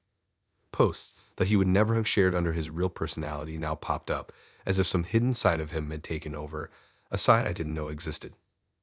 By the end of the week, the updates got personal. One post described a fight in a bar with such vivid detail that I knew it hadn't happened publicly. Another post showed a photograph of an alley near my apartment that I walked past every day, but in the image there was something smudged and bloody in the corner. And the captions. They were written in his voice but twisted, unstable, almost like someone, or something, was using him to communicate anger I'd never seen before. I tried reaching out. I posted on his wall, commented on his updates, sent messages again. Nothing. Not a like, not a reply, not even a red notification. It was like the account had a mind of its own, separate from him. But every post referenced him in ways that only he would know, private details, little habits, things about our apartment, the way he drank coffee, the way he tucked his hair behind his ear. Someone was inside his head, or maybe it was him, but not the him I had known. The instability escalated quickly. Posts started appearing at odd hours, some in the middle of the night, each one more violent than the last. One morning, I woke up to a video uploaded to his account, him walking through the streets, muttering, the camera shaking, focusing on shadows moving behind him. The sound was distorted, screaming faintly in the background. I tried to call him, but the number went straight to voicemail. My chest tightened. I didn't know if I was watching him or something else wearing his face. By the second week, the account was unrecognizable. It wasn't just posting weird things anymore. It was threatening, obsessive, filled with cryptic warnings. Images of knives on kitchen counters with captions like, "Don't leave me alone," and screenshots of our conversations twisted into text overlays saying things like, "You'll come back eventually." I hadn't touched him for days, and yet his account knew everything. I noticed my friends were interacting with the posts, some commenting, some reacting. They asked if I'd seen this, if he was okay. But I couldn't explain what I was seeing. No one else seemed to realize how wrong it was. They thought it was him, just venting or maybe going through a bad time. But I knew. I could feel it. This wasn't him. Something else had taken the account, and it was learning, feeding off our connection, growing more unpredictable each day. I stopped sleeping properly. Every time my phone buzzed, my stomach dropped. Every notification was a new post, a new update from the account that wasn't him but still wore his face. One afternoon, I saw a post with a blurred image of my living room, taken from the exact angle of the window in our bedroom. The caption said, "I see you." My hands shook as I locked all the doors, checked the windows, triple-checked the locks. The account was inside my life in ways he never had been, in ways no one should be able to be. The worst posts were the violent ones, the ones that hinted at action without showing it. "I'm coming closer," one said. Another was a photo of a bloodied floor with a caption like, "I can't stop now." My chest tightened, my head spun. I didn't know if it was a warning, a threat, or a timeline. And when I checked the location tags, they were often my city, my neighborhood, sometimes within blocks of my apartment. Someone, or something, was making sure I saw it. By the third week, I couldn't look at the account directly anymore. I opened Facebook, and there it was, another post. A photo of him standing in the hallway outside our old apartment, shadows stretching across the walls, his eyes dark and empty. The caption said, "Waiting for you to notice." I froze. My hands shook. I hadn't gone back there, hadn't even thought about it for months. But the image was real. My friends were reacting as if it was just a normal post. Laughing emojis, hearts, little comments. Only I saw it for what it was. The updates didn't stop. Each one became more erratic, almost sentient. One post was just text, repeated over and over in different fonts. "You can't leave me. You can't." Another was a live video, black screen, but I could hear breathing, deep and slow, and then whispers. Soft, almost human, saying my name. I tried to close the app, shut down my phone, but it didn't matter. Notifications kept coming. Even on my computer, even on other devices, the posts were there, alive, insistent, claiming him while he was gone. By the end of the month, I realized I couldn't escape it. His account had become more than just a feed. It was a presence, following me, watching me, controlling how I interacted with the world. Friends started mentioning the posts casually, talking about him in ways that felt wrong. Sometimes they joked about his unstable updates, but the joke felt like it was for them, not for me. I was the only one who knew how dangerous it was, how wrong. The account wasn't just a Facebook profile anymore. It was a stalker, a shadow of him, and I couldn't make it stop.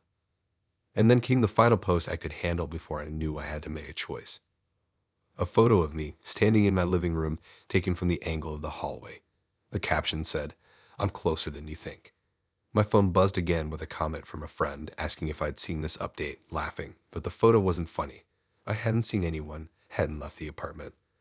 And the account kept posting, each one more violent, more unstable, each one closer to me in ways that I couldn't stop. I'm still here. I'm still scrolling. The account keeps updating. Each post is a step closer to something I can't name. Each photo, each video, each caption is a reminder that he's gone, that the account lives, moves, and watches. And the more I see it, the more I realize I might never escape it.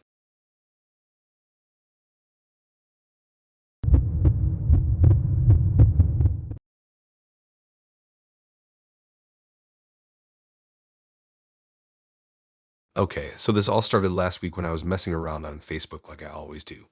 I'm not some hardcore stalker, just scrolling through memes and seeing what people are up to. But I noticed this new feature on someone's profile called Last Seen. At first, I thought it was just another version of the old online status thing, like showing when someone was last active. I clicked it out of boredom, thinking it would just say, "online 2 hours ago," or something, but it didn't. Instead, it had dates. Real ones. Not birthdays or anniversaries, actual dates in the future. I brushed it off as a glitch at first. Maybe some new algorithm bug, right? But then I noticed the pattern. Everyone I checked had a date, and it wasn't random. Some were months away, some were in a few days. I even checked myself, just to see if it would show my own, and yeah, it had a date too. I didn't want to know, but curiosity got the better of me. The next day, I woke up to a notification. My phone lit up with a message from Facebook saying, "See who's near the end." Weird phrasing. Creepy, but I clicked anyway. It showed me a list of friends and people I didn't even talk to, all with these dates next to their names. One of my classmates had a date like 2 days away. I stared at it for a minute, feeling my stomach twist. I wanted to convince myself it was a joke, like maybe some viral thing people were posting for fun, or some beta test that wasn't supposed to go live. But then I remembered last week when I was at my friend's house, just hanging out scrolling through my phone. That same classmate was there too. And I thought I saw him twirling a pencil in his hand, looking a little pale, a little off. I shrugged it off, thinking I was imagining it. Curiosity got worse after that. I couldn't stop checking the list. I started seeing patterns. The dates moved. At first, I thought I was crazy, but the dates would shift a few hours closer every time I refreshed, like a countdown. I didn't tell anyone because I didn't want them thinking I'd lost it. But I did something stupid. I started watching people, walking around my neighborhood, checking if anyone I knew was acting weird, and yeah, some were. Small stuff at first. Pauses in conversation, blank stares, looking at their phones like they were expecting something. Then one day, I woke up to a text from my mom. She said my neighbor, old Mr. Klein, had died in his sleep. I looked at Facebook out of habit, half expecting the profile to be deactivated, but it wasn't. The last seen feature had disappeared from his name. I froze. The date on his profile had been the exact day he died. My stomach felt like it was falling through the floor. After that, I couldn't stop checking it. I started seeing dates for people I hadn't talked to in years. Some of them had dates weeks away, some months, but some were terrifyingly close. I even checked a guy I met at a party last month, someone I barely remember. His date was the next day. I tried to convince myself it was coincidence, but my gut was screaming at me. Then my phone started acting weird. Random apps opening, my battery draining insanely fast. I even saw the last seen feature flash on people I didn't even have as friends. I know it sounds insane, but I started getting notifications in the middle of the night. Not texts, not calls, just notifications saying they are close. I tried ignoring them, but curiosity is a thing you can't just turn off once it hits. I started keeping a log. Dates and times, who had what date, checking multiple times a day. I couldn't stop. The thing is, it started affecting the real world. People I saw walking down the street, hanging out, suddenly disappearing from school or work. Their dates on Facebook would suddenly say expired, like they were gone. One of my friends, a guy I played basketball with every weekend, had his date 2 days after I noticed it. He didn't show up for practice. I called him. No answer. Texted him. Nothing. I went to his house that night, pacing around trying to see if it was just him skipping. But there was an ambulance outside. I couldn't get close, but I saw the paramedics taking his body out. My hands were shaking so hard I could barely hold my phone. I checked Facebook once I got home. Last seen was gone from his profile, too. I couldn't sleep that night, staring at my phone waiting. The thing that really broke me was when I noticed my own date. I had avoided checking for days, hoping it wouldn't exist. But curiosity killed that. There it was in small gray letters at the bottom of my profile. Just a date. Not a time, not a warning, just a date a few weeks from now. I couldn't even think about it without feeling sick. I tried ignoring it, thinking maybe it was fake. Maybe I just didn't want to believe it. But now, every time I scroll through Facebook, every time someone posts a story or a status, I notice the small flickers in their eyes. People acting like they know something, like they're already counting down without even knowing. I see them glancing at me or at their phones, checking the feature themselves. I've tried to uninstall the app, delete my account, block everyone, but the dates keep appearing. Somehow they follow me. Even on accounts I made just to test it, the date shows up. I don't know how it works. Maybe it's a glitch. Maybe it's some weird algorithm, but I know it's real. And I know the date is coming for me. I've stopped telling people. I can't. They think I'm crazy and I wouldn't blame them. I've been trying to live normally, act like nothing's happening, but it's impossible. Every little noise makes me check my phone. Every notification sends a jolt of panic through me. I even turned off the sound, but it doesn't matter. I know the feature is there somewhere, waiting to tell me the exact moment it's all over. Sometimes I sit in my room and scroll through friends I haven't talked to in years just to see. A lot of them have already disappeared. A few weeks ago, I checked someone I barely knew from high school. The date was yesterday. I didn't even know they were sick. Today, their profile is gone. I can't explain it. I can't make sense of it. I keep thinking about warning people, but then what? They just think I'm crazy. And anyway, it's not like I could stop it. I can't change the dates. I can't make people live longer. I just have to wait like everyone else. And now I'm just counting down the days, waiting for mine to show up. I don't post on Facebook anymore. I just lurk, checking last seen when I dare. It's like some morbid game you can't win, and every refresh brings a new chill. I wish I hadn't clicked it. I wish I hadn't seen the dates. But now that I know there's no unseeing it, it's there, always there, and I know it's coming for me.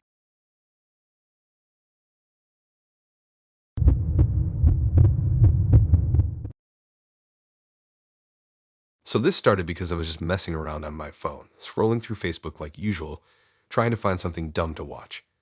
I don't even know how it happened, but somehow I hit the live button instead of just recording a story. At first, I didn't notice, just saw the little red circle at the top of the screen and assumed it was some glitch. Then the notifications started popping up. Hundreds of people were joining. I froze, trying to figure out if this was even happening. It felt normal at first. You know, normal boring stuff. Me walking around my room picking up my backpack, checking the window. But then the comments started coming in, and that's when it got weird. People were begging me to turn around. At first I laughed. I thought it was a prank or some troll thing. But then I looked at the camera preview. I realized my phone had been pointing at the corner of my room the whole time, and that's when I noticed something move. I swear I felt my stomach drop. Something behind me, just in the corner, shifting. Not fast, not enough to knock anything over, just like it was breathing. The more I watched, the more people kept commenting, hundreds of them, begging me to turn around. I tried to ignore it, thinking maybe my eyes were playing tricks, but the thing moved again. Just a small flicker, but enough that it shouldn't have been there. My room is tiny, the kind of space where you can see almost everything at once, but for some reason, whatever it was stayed in that shadowy corner where the light from my lamp barely reached. I moved closer slowly, thinking I could confront it or catch it on camera, but every time I inched forward, it seemed to retreat just a little, like it was aware I was looking. My heart was pounding, my hands shaking, and the comments weren't slowing down. People were urging me, hundreds of them, not asking, but almost commanding me to turn around. The weirdest part was that it wasn't all friends. People I didn't even know were on the live, and they were freaking out too. Some were saying I shouldn't go closer, others saying I had to. At one point, I realized that no one was leaving the live. The number kept climbing, and it wasn't just random. It felt like everyone online in my area, or maybe the world, was suddenly there, watching me, waiting. I tried to end it, tapped the button, but the phone wouldn't respond. The live kept going. The notifications kept pouring in. I started panicking, pacing around the room, trying to distract myself, thinking maybe if I moved the camera I could escape. But it didn't matter where I pointed it. The shadow stayed in that same corner. Sometimes I would see it stretch, like it was tall 1 second and shorter the next. And the more I moved, the more it seemed to shape itself around me, almost like it was following my movements, but not touching me yet. Then my phone screen glitched. The camera view started flickering, showing pieces of my room like broken mirrors. That's when I noticed a face, or something like a face, pressed against the wall behind the shadow. It wasn't human, not exactly. The eyes were dark and deep, reflecting no light. I felt frozen, unable to move, and the comments exploded. People weren't typing words anymore. Just strings of letters, desperate pleas, warnings, almost like they could feel what I was feeling. Hundreds of them. My head was spinning, my vision blurry, but I couldn't look away. I tried calling out, but my voice was gone. Not literally, but it felt like something in the room absorbed it. The air felt thick, like I was breathing underwater. The thing in the corner moved again, sliding along the wall slowly, almost lazily, but precise. It didn't make a sound, just a movement that made my stomach drop like it was pulling something out of me.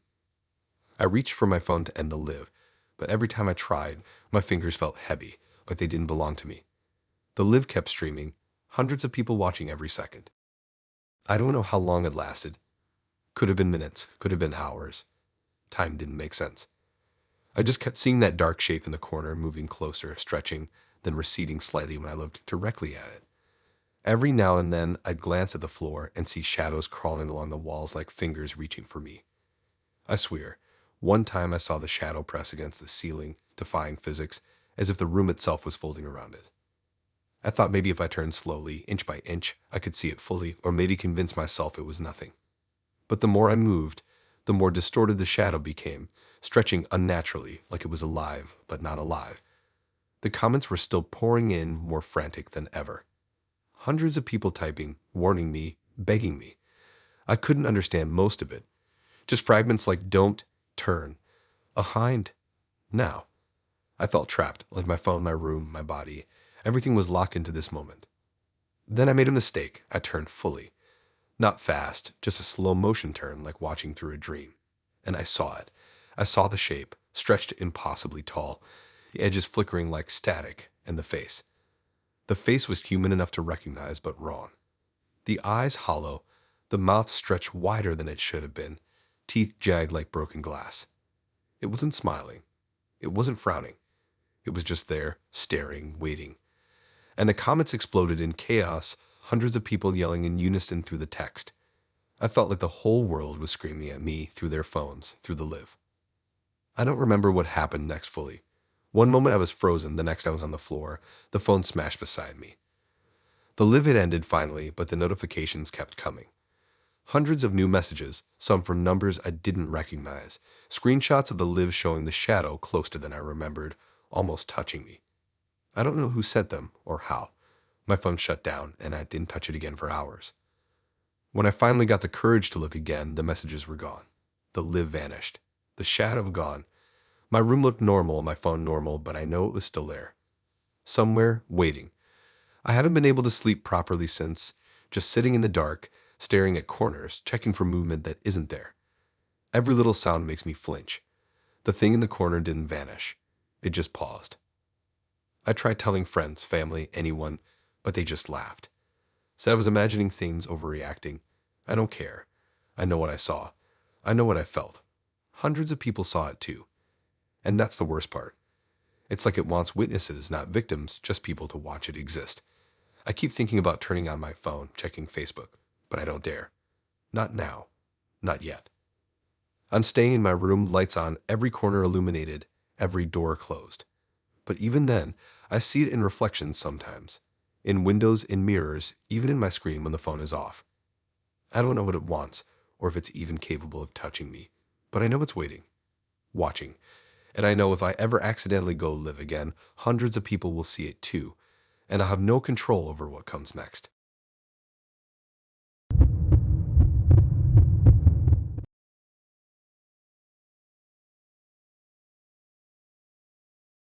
I was scrolling through Facebook, just casually, and noticed an invite notification. At first, I thought it was one of those silly reminders friends send for birthdays, so I clicked it without thinking. The invite said it was for my birthday party, which seemed normal, except the location was some random hall across town. Weird, but I figured maybe someone was trying to surprise me and didn't want to tell me where yet. The next day, I got another invite. Same event, same date, but the location had changed. This time it was a small community center halfway closer to my neighborhood. I asked a couple of friends if they knew anything about it. Nobody had sent it. Nobody even knew the location, and some of them hadn't even seen the invite themselves. I shrugged it off at first, thinking it was just a glitch or someone messing with the event system. Then it kept happening. Every day, a new invite popped up. Same title, same date, but the location kept changing, each one closer to my house. One morning, it was a cave down the street from my school. By the next day, it was a storage unit a few blocks away.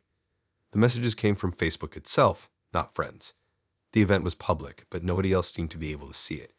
I tried ignoring it, but my phone kept buzzing with notifications, reminding me that the party was coming. I started getting paranoid. Every time I walked past a new place, I couldn't help but notice the locations on the invites creeping closer. The storage unit, then an empty apartment building a block away, then a small, abandoned garage right behind my neighborhood. Every time the address matched something real, not random coordinates. I even drove past a few of them, trying to see if anyone was setting up decorations, but they were always empty. Just empty spaces, like waiting for something. Sleep became impossible. Every time I closed my eyes, I imagined people standing in these locations waiting. I checked the invites obsessively. The time stayed the same, 7 p.m., the night of my birthday. But the locations kept moving closer, almost like it was calculating where I lived. I tried changing my address, making the event private, ignoring the notifications entirely, but nothing stopped it. The invites just kept coming, and the places kept getting closer. A few days before my birthday, I noticed something else. The addresses weren't just closer. They were all on streets I've walked down or past every day. The next invite was a small lot across the street from my house. I froze when I saw it. I live on a quiet block, houses close together, lawns trimmed. Nothing should have been happening, but there it was on Facebook, as clear as daylight. The party was now in the lot across from my bedroom window. I didn't tell anyone. I didn't want to seem crazy. I tried reasoning with myself, telling myself it had to be a glitch, some weird algorithm error, but it felt personal, watching me, tracking me. Every night, I checked my window to see if anyone was there, but no one ever was. Still, I couldn't sleep. I would lie awake, staring at the street, hearing my own breathing, imagining figures standing in the dark. The day of my birthday came, and I didn't go outside. I didn't answer the door when my parents came home. I sat in my room, staring at my phone, half hoping the final invite wouldn't appear. But it did. It was the same title, same time, same format. The location this time was my own backyard. Not a neighbor's, not a street corner. My backyard. I checked the house, every door locked, windows latched. I even went so far as to move my bed against my bedroom door, just to feel a little safer. The notifications kept coming. Your party starts soon, they said. I couldn't take it anymore. I deleted the event, deleted Facebook, powered off my phone. Silence. Relief, almost. I tried to breathe normally, tried to convince myself that it had been a weird tech glitch. But my chest was tight. My hands were sweating, and every shadow in my backyard seemed to stretch longer than it should. Night came. I didn't sleep. I didn't move. I stayed at my window, peeking out, half expecting someone to be standing there, watching me, waiting. Hours passed, and nothing happened. Just the quiet of my neighborhood, the occasional car passing, dogs barking somewhere far off. I thought maybe I had imagined the whole thing. Maybe the constant invites, the creaking locations were all some strange coincidence. But then, right around 7 p.m., the sound came. Not a knock, not a shout, just the faint click of a gate swinging open. My backyard gate. I froze, eyes glued to the small gap under the fence. My parents were in the living room, watching TV. The click repeated, softer, closer. Then I saw it. A shadow moving in the yard. Not my own, not a neighbor's. Just a dark, thin shape gliding across the grass toward my back door. I wanted to scream, but my voice stuck. I wanted to run, but my body felt frozen. The figure didn't move fast, but with every step it came closer, sliding across the yard like it was floating. I could see the outline of something holding balloons or something shaped like them, but they didn't sway in the wind. They hung rigidly, unnaturally. The shadow reached the door and stopped. Just waited. I don't know how long I stayed there. Hours, maybe minutes. I couldn't look away. And then, like a glitch, the shadow vanished. No sound, no trace. Just gone. My backyard was empty again. I ran outside, checked every corner, every hiding place. Nothing. My phone was off. My neighbors' houses were dark. I even checked the street. Empty. I haven't gone back on Facebook since. I haven't even touched the phone. I don't know if the event will appear again next year, or if this was some one-time thing, but I can't stop thinking about it. My backyard, the sound of the gate, the shadow waiting for me. Every time I pass the lot across the street, I imagine balloons, the same dark shape standing there, waiting for the next invite. I keep checking the windows at night now, even during the day. Every little sound makes my stomach flip. Mailmen, neighbors, stray animals, all of it makes me jump. I haven't told anyone because nobody would understand. And even if they did, what could they do? Nothing. The invitations came through Facebook, but nobody else could see them. Nobody else could hear the gate click. Nobody else could see the shadow. I was alone. I tried rationalizing it, thinking it was a glitch, a hacker, or maybe some prank. But every detail made it feel personal, like it knew where I lived, knew when I'd be home. And that's the worst part. It wasn't just a creepy prank. It was something patient, deliberate, moving closer until it reached my own backyard. And I know it's still out there, waiting for the next birthday.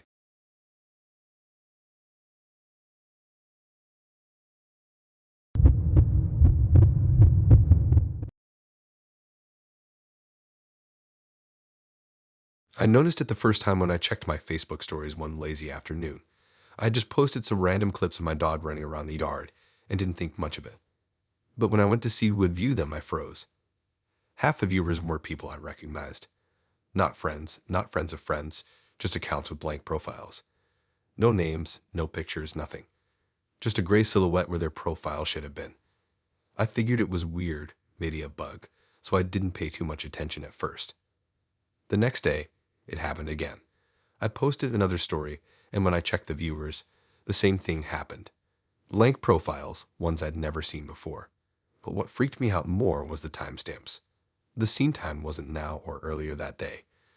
It was hours, even days in the future. I thought maybe my phone's clock was broken, but all my other apps showed the correct time. I even read Facebook and restarted my phone. Nothing changed. Every new story I posted, the viewers list would include these blank profiles, and the timestamps were always ahead of the current time. I tried ignoring it, thinking maybe it was some strange Facebook bug. But the more I posted, the more I noticed patterns. The blank accounts weren't random. Some of them always showed up on my stories at a certain hour. Others only appeared when I posted something outside, in the yard, or walking to the mailbox. It was like they were watching me at specific times, like they had some schedule, and I was the subject of it. I started to feel watched everywhere.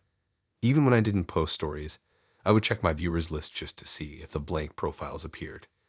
Sometimes they did, even on older stories I thought had expired. The timestamps didn't make sense, often showing seen hours or even days before I posted the story. One time I posted a clip around 2 p.m., and the viewer list showed that 3 blank profiles had seen it at 10 a.m. I stared at my phone, heart racing, trying to figure out if I had somehow recorded in the future. It made no sense. Things escalated when I tried interacting with the viewers. I clicked on the blank profiles to see if they had pages, posts, anything. Nothing. The pages didn't exist, not even a placeholder. Just a gray empty profile with a timestamp that made no sense. I thought maybe they were deleted accounts glitching in the system, but the timestamps were consistent. The same blank accounts kept showing up every time I posted a story, always ahead of time. I started documenting everything. Every post, every viewer, every timestamp. It became an obsession. My phone stayed glued to me all day. I even started posting stories randomly, not because I wanted to, but because I had to see who was watching. It was like some strange countdown, some invisible audience that existed outside of time. I couldn't stop, even though it was terrifying. The worst part was when the stories started reflecting things I hadn't even posted yet. One evening, I recorded a clip of my backyard just to test something, planning to post it later. Before I'd even uploaded it, I saw it appear in my own story list with viewers already watching. The blank profiles had seen it hours before I even pressed upload. I stared at the screen, hands trembling, unsure if I was losing it or if this was actually happening. Sleep became impossible. I would wake up in the middle of the night to check the stories, half expecting the blank profiles to be there even when I hadn't posted anything. And they were, every time. The timestamps kept jumping forward, showing views from hours to days, even weeks in the future. I couldn't rationalize it. It didn't matter if I read Facebook, restarted my phone, or deleted old stories. They kept appearing, and the timestamps kept climbing ahead of reality. Then the stories started showing me things I hadn't even done yet. One morning, I checked a story and saw a viewer's name at a timestamp from last night. But the clip attached to the story hadn't been recorded until later that day. It showed my kitchen with the door slightly open, a shadow moving across the floor. I hadn't even left the door open, and the shadow wasn't mine. My stomach dropped. I watched it again and again, trying to convince myself it was some glitch, a duplicated clip, anything. But my kitchen had been empty at that time, and the recording timestamp was definitely from hours later. I stopped posting for a few days, hoping it would end, but the blank profiles still appeared on old stories. Sometimes I swore they were showing me things that hadn't happened yet, like glimpses of the future. My friends started noticing me glued to my phone, stressed out, exhausted from sleepless nights. I tried to explain it, but nobody understood. How do you tell someone that your social media stories are being watched by blank accounts from the future? I'd even tried posting nonsense, videos of my ceiling, my closet, my shoes. It didn't matter. The blank profiles watched everything. The timestamps kept moving forward, always ahead of time, as if they existed somewhere else entirely, observing me across moments that hadn't even arrived. It got to the point where I couldn't tell what was real. I would post a story, and then immediately see it viewed at a time that didn't exist yet. Sometimes it was minutes ahead, sometimes days. One night, I finally read Facebook completely, hoping to reset everything. I deleted all stories, logged out, even restarted my phone. I waited, thinking maybe the blank profiles would disappear. But then, as I checked my phone before going to bed, I saw a notification. My story had been viewed. I hadn't posted anything. The timestamp showed it had been seen 3 hours ago. I panicked, dropped the phone, and didn't touch it for the rest of the night. By morning, the notification was gone, but the fear stayed. I checked my old stories, my posts, everything. The blank profiles were still there, watching clips I hadn't posted yet, appearing before I even recorded them. Every new moment felt like it wasn't mine anymore. It was like the future had eyes watching me, and Facebook had become the window. I haven't posted anything in over a week. I avoid stories entirely. I barely touch my phone. But every once in a while, a blank profile pops up in my notifications, showing a timestamp from tomorrow, next week, even next month. I can't stop checking, even though I know I should. Even now, writing this, my stomach tightens at the thought of another one appearing, seeing things I haven't done yet. I keep thinking about the shadow in the kitchen clip, the doors I didn't open, the times I didn't exist for. And the viewers just keep coming, blank profiles from moments that haven't happened, watching, waiting. I know I can't escape it. They're everywhere on every story, every post, across times I haven't even lived through. And I can't tell anyone because no one else sees it. I'm alone in it, trapped with a future audience that shouldn't exist.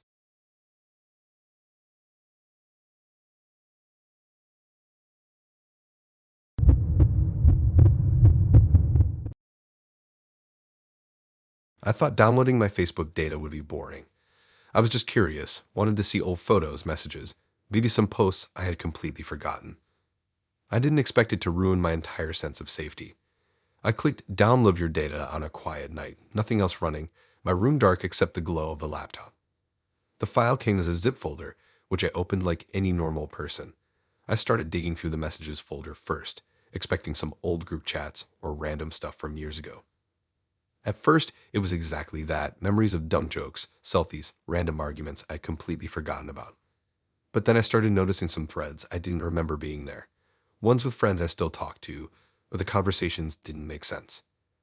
At first, I thought maybe they were deleted or archived chats I had missed. But as I clicked through them, I realized what I was seeing wasn't old. It was future conversations. The texts were planning me. Not in some metaphorical way, not like a prank, but literal planning. Every detail was laid out. How I would be at home tomorrow night. The exact time they thought I would be in my room. The tools, the locations, even the excuses they'd give to anyone else who might see them. Every message was in perfect chronological order, like they had already typed it, even though the timestamps were from tonight and tomorrow. I kept scrolling, thinking I must be seeing things. Maybe my mind was playing tricks. But then I saw a message from my best friend, someone I trusted completely. They were discussing me specifically, debating where to corner me first, which door I'd likely use, and how to make sure no one else could intervene. I kept rereading it, my stomach dropping more each time. This was real. It had to be. The details were too precise, too personal. I even saw references to things that had only happened today, moments I hadn't even told anyone about. I froze. My hands shook, my heart racing, but I kept scrolling. There were screenshots of my daily routine, my usual patterns, and plans for tomorrow night that matched exactly how I moved throughout the day. They had been predicting me, planning my death down to the minute. I closed my eyes, tried to breathe, and opened the next file. It was even worse. There were discussions about alibis, fake excuses, even backups in case I managed to escape. Every possible scenario had been accounted for. I couldn't believe my own friends. People I trusted, people I laughed with, people I thought I could rely on. I didn't want to, but the evidence was right in front of me. The messages weren't cryptic. They were blunt, practical, and meticulous. I kept checking timestamps to make sure I wasn't imagining it. Every message was set for tonight and tomorrow. Some were even scheduled to post in the early morning hours, after I would likely be asleep. Panic set in. I tried calling a few friends, but nobody picked up. I texted, nothing. I checked the house. Doors locked, windows shut, but I knew they would know that. The messages included observations of my home, everything from which windows were unlocked to when the garage door opened. They had been tracking me, and now I had proof. Physical proof on my computer, but I didn't know if it mattered. I thought about leaving, going somewhere anywhere just to get out of the house. But the messages anticipated that too.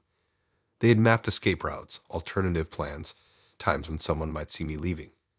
The threads described what they'd do if I ran, how they'd intercept me, how they'd make sure no one could call the cops. Everything was thought out. I couldn't just escape. Not tonight. Not tomorrow. I even checked the people involved again, thinking maybe I was misreading the context. But the usernames, the photos, the style of messaging, there was no mistake. I knew the voices, the phrasing. I knew the jokes the way they typed. This wasn't some random group on the internet. These were the people I trusted the most. And they were planning to kill me tomorrow. I tried to rationalize, thinking maybe I was reading drafts or old messages that somehow got altered in the data download. But timestamps proved otherwise. Some messages referenced events that hadn't happened yet, like what I had for dinner tonight and when I had taken a shower. My computer was showing me a future that was being written by people I thought were friends. I spent the rest of the night reading through everything, organizing the files, trying to see if there was any pattern, any clue about why this was happening. Every detail led to the same terrifying conclusion. They had scheduled everything, written it down, and were going to execute it tomorrow. The precision, the planning, it was beyond anything I could stop without someone else intervening.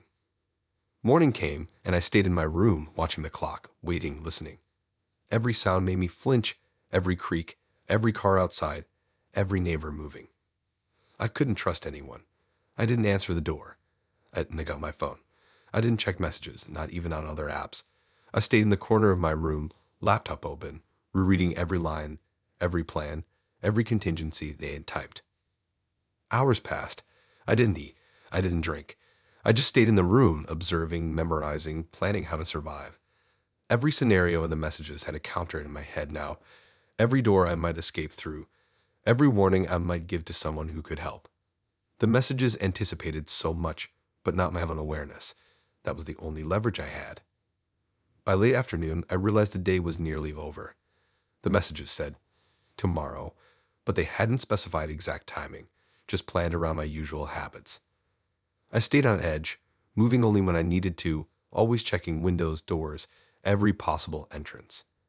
The people I trusted were somewhere out there, waiting for me to follow the plan they had written.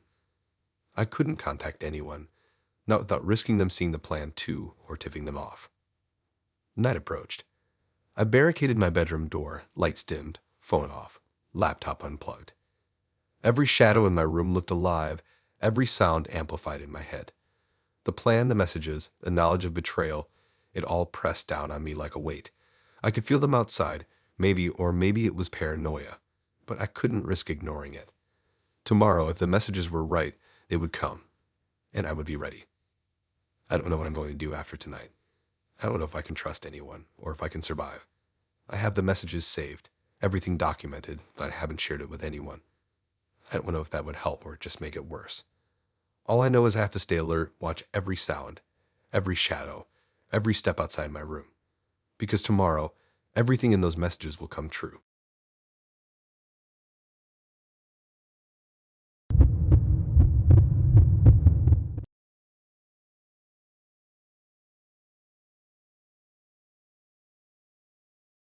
I found the filter by accident. Scrolling through Facebook stories late at night, I saw it pop up under trending filters called See Your True Self.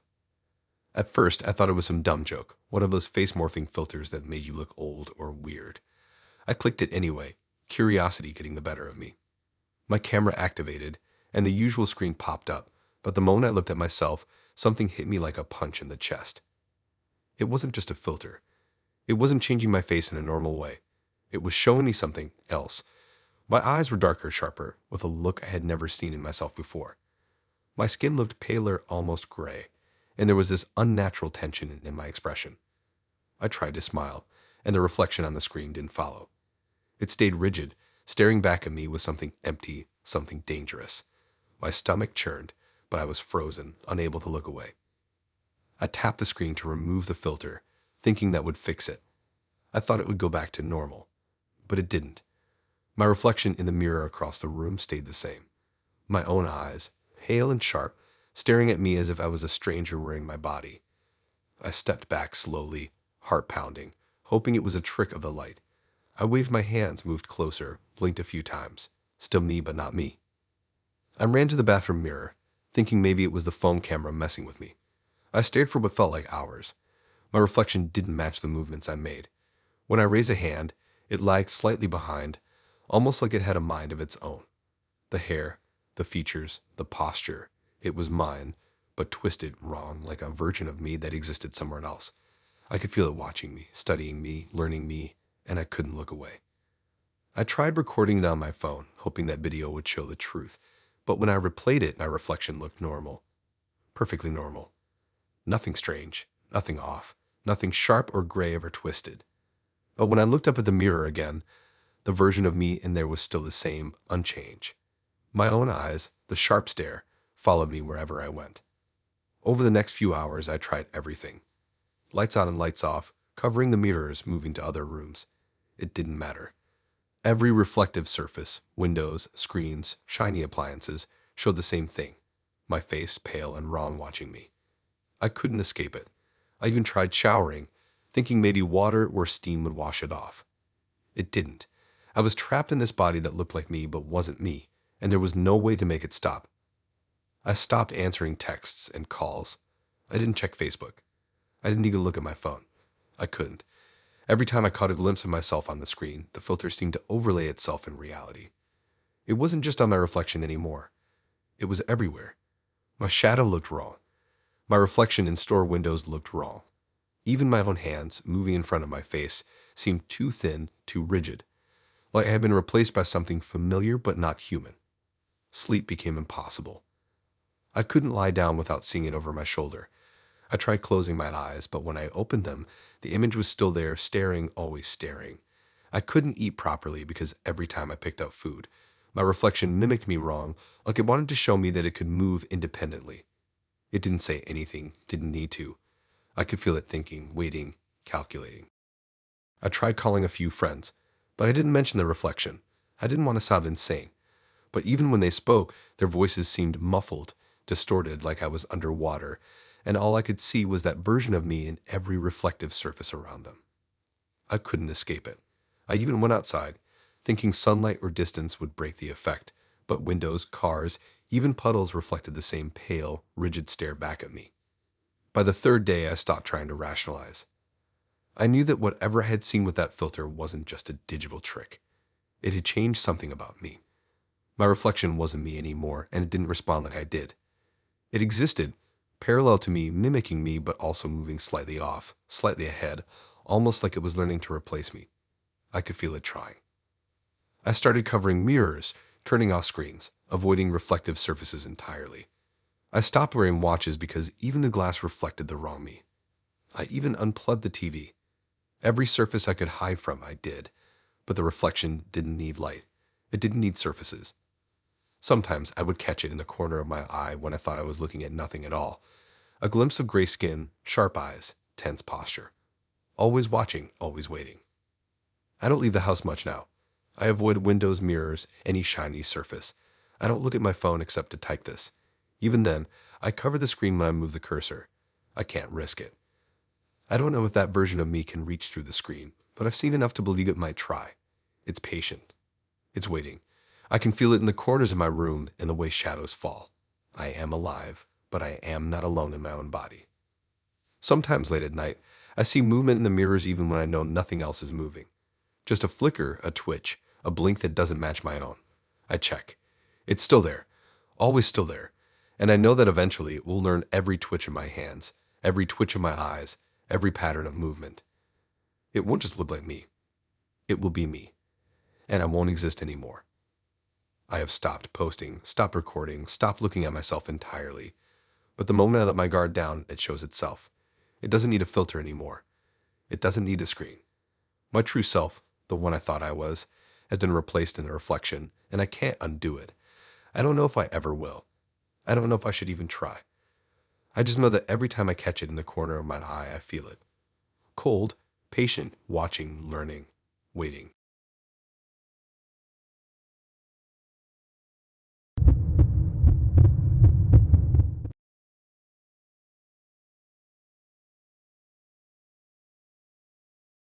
I have been thinking about deleting Facebook for months. It wasn't even about privacy or posts anymore. It was just exhausting. Everything felt heavy. Notifications, memories, the endless scroll. So one night, I decided to finally do it. I opened my laptop, went to the settings, and clicked on Delete Account. I expected the usual prompts. Are you sure? Confirm your password, maybe a countdown timer. What I got instead made my stomach drop. The screen went black for a second, then a single line of text appeared. You can't leave until your replacement arrives. I blinked, thinking it was some kind of glitch. I refreshed the page, restarted the browser, even rebooted my computer. Same message, nothing else. No explanation, no countdown, just that line staring back at me. I felt a prickle of panic creep in. What did that even mean? Replacement. Replacement for what? I tried logging out, but it wouldn't let me. Every time I typed my password, clicked submit, it immediately returned to that same message. I even tried a different device, my phone, tablet. Nothing. The account couldn't be deleted. I felt trapped. I laughed at first, thinking it was some weird Facebook Easter egg or joke. But the more I stared at the screen, the heavier the feeling in my chest became. Like something was watching, waiting for the right moment. Hours passed. I kept refreshing, kept staring at the line. You can't leave until your replacement arrives. I even started typing in the comments section, hoping for a support response or someone else to confirm this wasn't happening to only me. Nothing. It was just that message, glowing white on black, mocking me. Then came the knock. It was soft at first, barely audible, like a feather brushing against wood. I froze. My apartment was quiet, no one around. I live on the third floor of a small building. No one should be at my door. The knock came again, louder this time, deliberate. My hands shook as I looked at the door. I considered calling someone, dialing the police, but my phone had no signal. Even the elevator to get downstairs was out of order for maintenance. I was stuck. I inched toward the door, every nerve screaming at me to stay back. The knock came again, then a pause, and then another knock, This one slow, measured, like it was counting my heartbeat. I peered through the peephole. I live in a place with security cameras outside, but all I could see was the hallway. Empty. Not even a shadow. I opened the door just slightly, careful, and nothing. The hall is empty. I thought maybe it was someone messing with me.